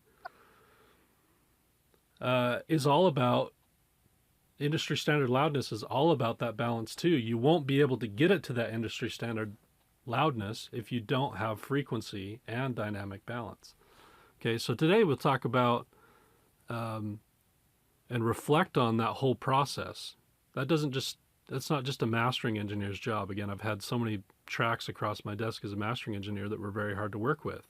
Once you understand the process, you realize that the first time you press record and you start recording all the way through production and mixing, all of the choices you make through all of that leads up to a moment in mastering, whether I can take that to the next level with mastering and really make that shine. Does that make sense to everybody? So Makes sense to me. What we're going to do at the end here is we're going to start assessing, both in terms of references, how we're sitting in terms of dynamics and frequencies. Now, we're not trying to match them identically or anything like that. We have a pretty 30,000-foot view of these references. We just want to make sure we're in the right ballpark. Sometimes you'll listen to a reference and compare it to your track and go, whoa, I'm way out of bounds on, for me, I'm way out of bounds in this track on the high end, or the snare's way too loud, or something like that. And it's just acknowledging the reality that as I'm mixing, my ears are getting used to the track. And those references pull me back into an objective standard. So it's very important to always use them. You never stop using references. It doesn't matter how good you get. Don't ever stop using references. And if you're not using them now, it's a key to grounding yourself back into reality. And you can also use other tools like analyzers. This is a frequency analyzer that we talk a lot about, and Jake can show us in just a minute. We can start assessing what balance looks like and comparing our frequencies on that level to our references, but also just looking at them in general. If you know how to read the PAS analyzer, for example, you'll know that the reading on the left is problematic, and the reading on the right is about how the PAS looks when there's balance. It's not a flat line. That's not how the PAS works. There's some analyzers that'll look like a flat line, but what you want to see is a gently sloping curve that starts at about 60 hertz and goes to the end, and then it can start dropping off. We're not worried about the little bumps, but this is a well-balanced track. This would be missing what? Easy answer, right? High end. It's missing high end. And honestly, maybe even some mids. It's probably going to sound pretty bassy. So I'm thinking about these things, and I'm using reference tools that we're going to use in just a minute, and I'm looking at my metering to make sure that we're achieving balance, so that when I get to the mastering phase, the mastering engineer can actually do their job. They don't have to do anything heavy-handedly. The mastering is done best when you don't have to do very much at all, but just subtle movements that can really enhance things. So Jake, if you're ready, why don't you show us that? And we're going to look at how balanced we are right now. Are we there? Or is there some stuff we need to work on tomorrow? I was born ready, Caleb. I'm just going to drop a bunch of like country tunes in here. I have no idea what these are. These are just in my my references folder. They're tunes that I've used in the past for country, and again, this is like kind of not where I live, so it's just, this is what we get today. So I'm gonna go through and just kind of like pick out some choruses of this song and loop these chorus parts. So just bear with me just a minute. I'm not used to loving when we forgotten. In 40 years, you'll still be here. Drunk, wash up in us.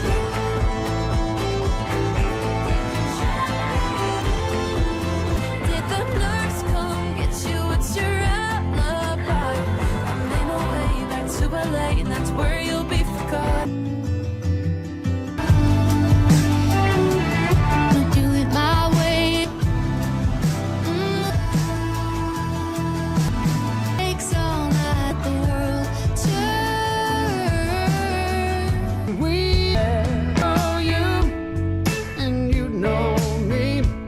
Like those goodbye till I marry. So it takes to marry you. Yeah, I'm late tonight, holding someone new. Yeah, I'm always gonna be home. A town back where my roots ran wild in my bed. Take you home tonight.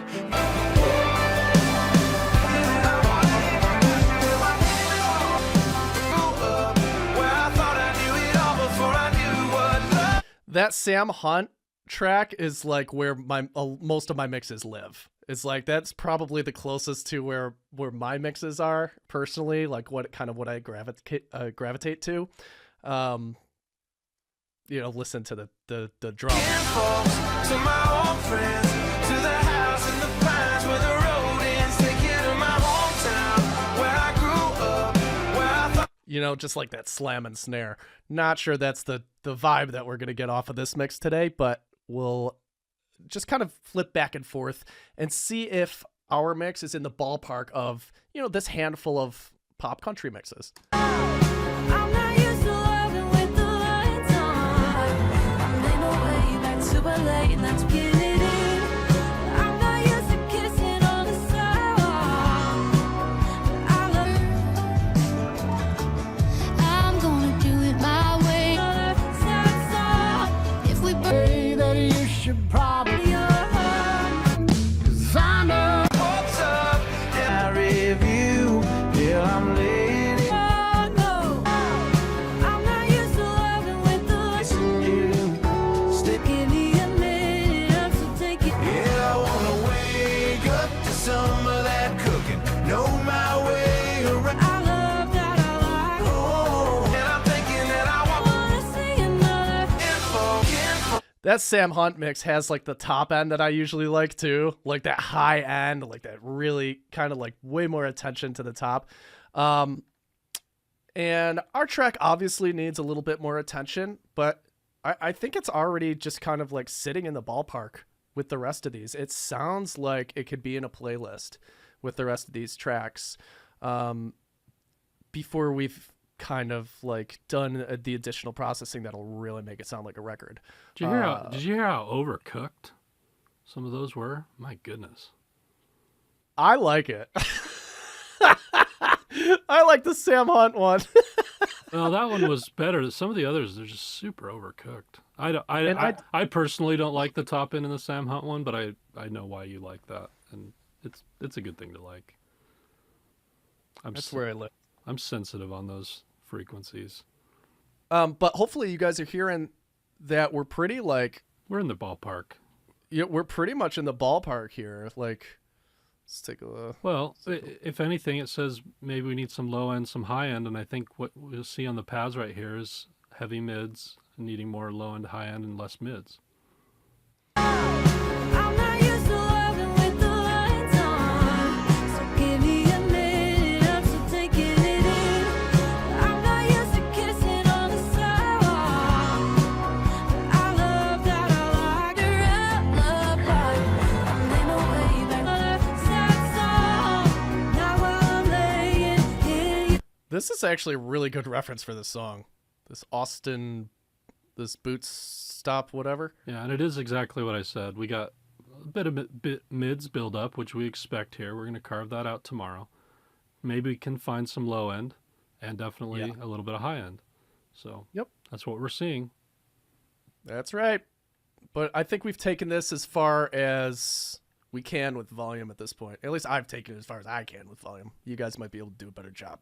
So make sure you download the tracks and practice before we hit up the session tomorrow. You know, get this stuff loaded up, get a volume balance, and that'll be your homework for tonight. And we'll send out a replay. We'll send out a replay here pretty soon. But really try to do this on your own too. You know, really incorporate it and follow the process. I think what you'll find is that it just gives you a ton of perspective and your work with so much more intention. Jake didn't worry about plugins today. He didn't rabbit hole on tweaking some notch at 2.1K on the... He didn't worry about that. He's getting as far as we can go with our most powerful tool, which is gain and volume. And then tomorrow we can fine tune the rest. And again, he made notes. So not only do we work with a ton of intention today, but tomorrow when he pulls up the session, he doesn't have to remember all the stuff he was thinking about. He has notes.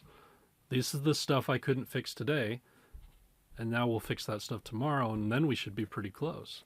We don't hop in and feel like we need to start throwing, a bunch of plugins on everything. That's not a good way to work. So hope you had a great time today. Thanks for being with us. We'll see you tomorrow at the same time, same place.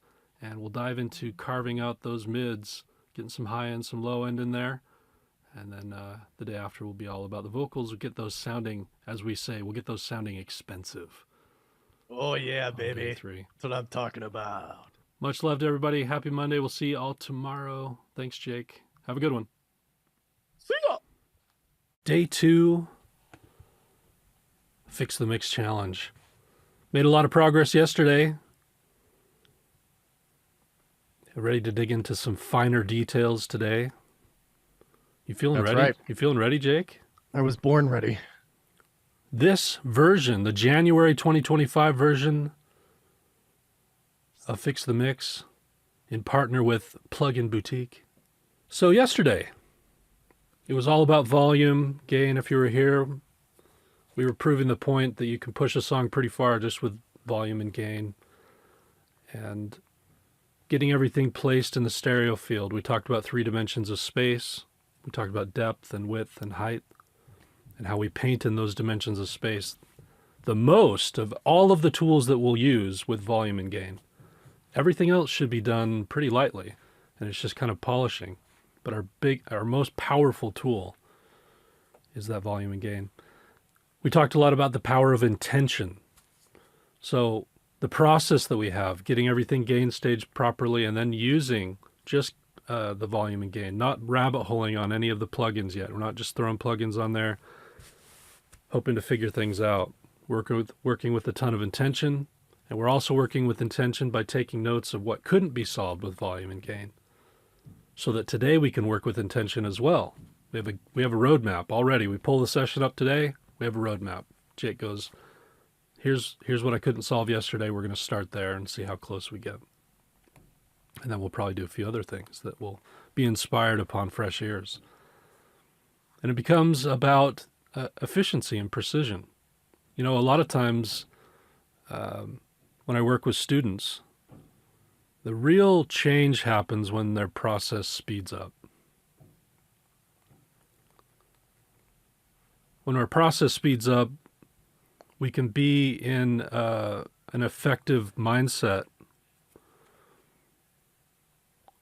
during that time and be really skilled with the tools that we have, so that in those moments we're ready to go, but also understanding that our ability to be objective and to have good ears has a window.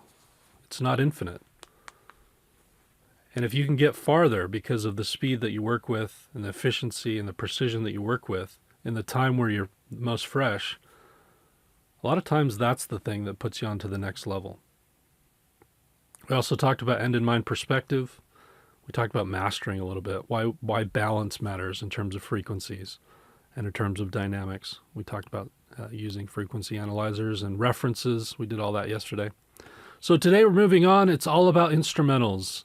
That's what we're going to focus on, carving out that space. We know we need to carve out the mid-range a little bit. We need to figure out the low end and the high end a little bit based upon our references and what we saw in the analyzer. So it's really to better understand when and why to control frequencies and dynamics. When to do it is an important thing to understand. I think a lot of people think that every track for some reason needs some processing. You'll see today that Jake will process the minority of tracks, not the majority. At least that's true most of the time. We'll also get into some spatial processing today. And if we have big questions come up, I can take a break and dive into that a little bit more. So let's focus on that. Jake, ready to dive in? Yeah, let's do it. I'm going to test audio out here too. Let's take a listen to what we got. Coffee.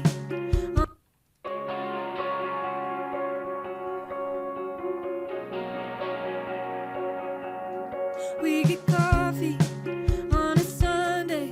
Typically I'm a little rough around the edges, make a mess of it all. Well, I guess not anymore. You can leave me on a Tuesday. Normally I would be afraid to be alone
Just to be clear, this is just a volume mix. We haven't done any processing yet on any of this stuff, guys. So for those of you who missed, you know, whatever we did yesterday, if you're just coming in today, this is all volume.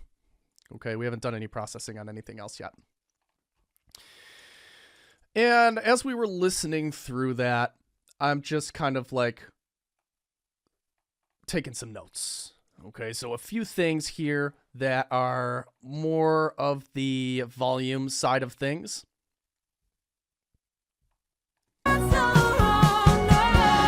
This verse 2 guitar placement, this is all low-hanging fruit. So we're just going to jump right in as long as it's cool with you guys while this is fresh in the mind.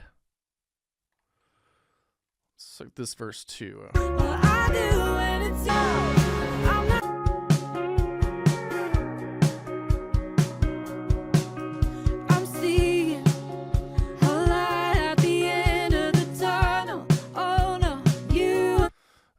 I'm curious.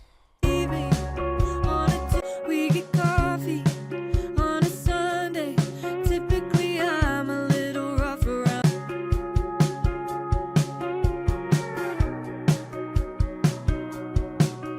I'm seeing a lot of the. I'm seeing a light at the end of the tunnel. Oh no, you uncover me like a fossil. Covered in. So this second electric guitar, you know, I had a note here that says verse 2 guitar placement and balance. This second electric guitar is right leaning. The first electric guitar is also right leaning. So I'm going to flip the left and right channels on this second guitar. Why does this pole keep popping up? Sorry, doing a little pull. Okay. Very cool to see. The split was like 40% first time and 40% 5+, and then a few of the others. For what? Oh, For- attendant, like Yeah, for how many Yeah. events people have been. chilling with us? Yeah, Yeah. a lot of new folks. It's great. What's up, noobs? Welcome to the party. Yeah, welcome aboard. That's right. So electric guitar 2, just swapping the left and right channels so that this plays more on the left leaning Me side. like a fossil, covered in dirt from the fall. Right? We're creating more separation between this electric 2 and the electric 1. You got Hopefully you guys can hear that. Are you guys following me there? Here they are. I'm going to put them in solo. So you can really hear what's going on. So first without, you'll notice they're both leaning to the right. And then when I swap the channels, there's one on the right, one on the left.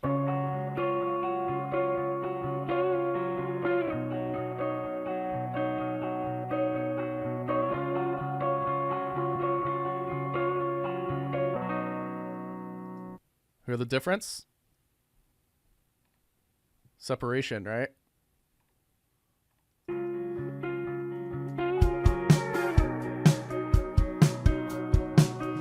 I'm seeing a light at the end of Let's the listen to it when it comes in. tunnel. Oh no, you uncover me like a fossil, covered in dirt from the fall. You got plans, I got problems. Never me like a fossil, covered in dirt from the fall. You got plans, I got problems. Never thought loving you might stall out, but oh well. I'm not used to loving with the lights on, so give me a minute, I'll still take. Cool, so we killed that.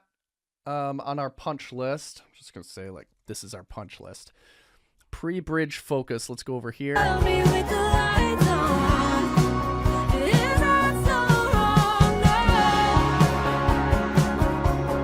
No. It didn't feel right to have that banjo pop forward in that section. That's so wrong. No.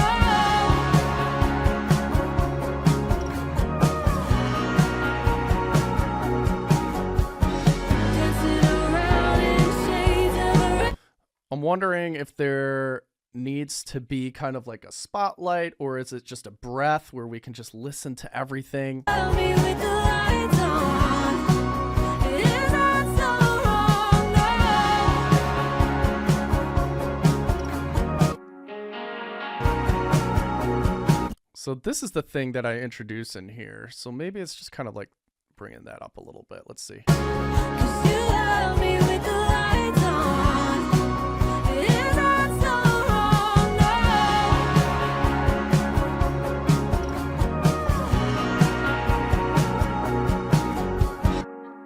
You know,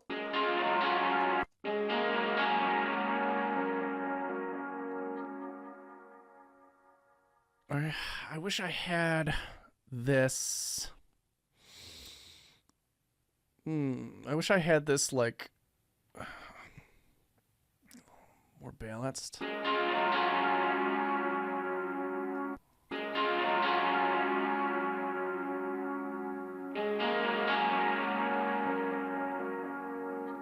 Getting a headache listening to it on repeat. You picked the wrong profession, my friend. Or hobby.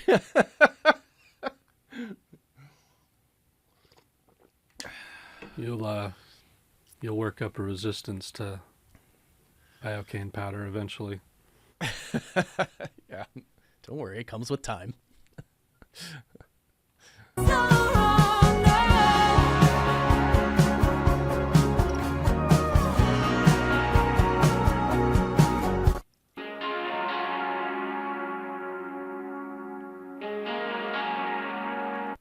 So I have this width knob. All I've done is like, it's just a stereo pan. So it takes everything out here and comes in narrower. Right? So I went from 100 left and right to like 13 or 15 or something like that. I'm going to play with this just a little bit. Not sure that this is going to work, but I'm going to try it. I don't have access to the dry track here. I wish I did. Otherwise, I would process it. I would take the DI in, I would reamp it, or I would take the, the track without reverb and delay, and I would process it a little bit differently. But since we have all the effects baked into the track, I kind of have to go a different route.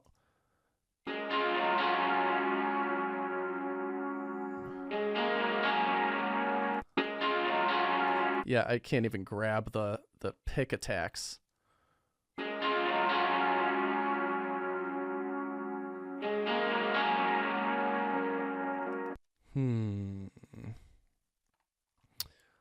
Let's check this out. My goal is to get this to kind of like have its own space and pop forward a little bit. Tell me with the lights on. It is not so wrong,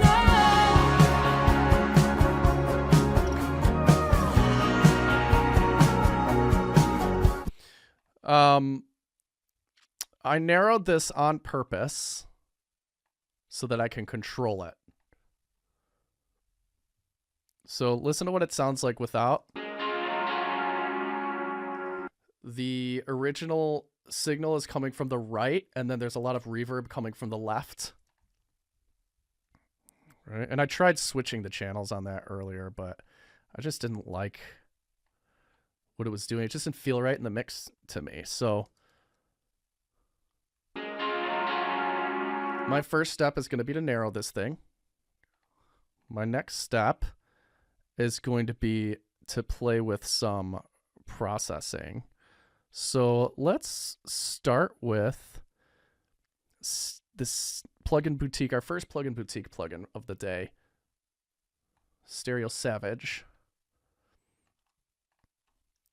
So I'm going to play with this a little bit.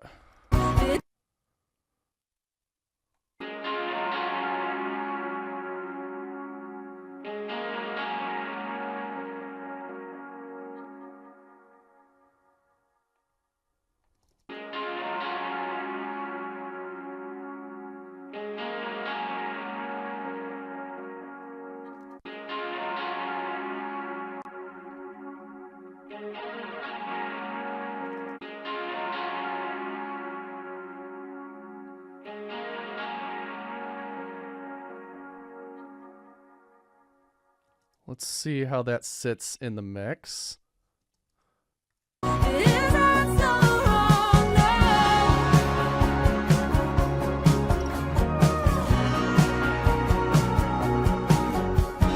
Dancing around in shades of red and blue. Ooh, but when it's closing time and we gotta go home. I'm not sure yet. I still don't really know what I'm going to do with that section, but instead of rabbit holing here, I'm going to come back to it. I personally liked what that did. Me too. I think it probably just needs some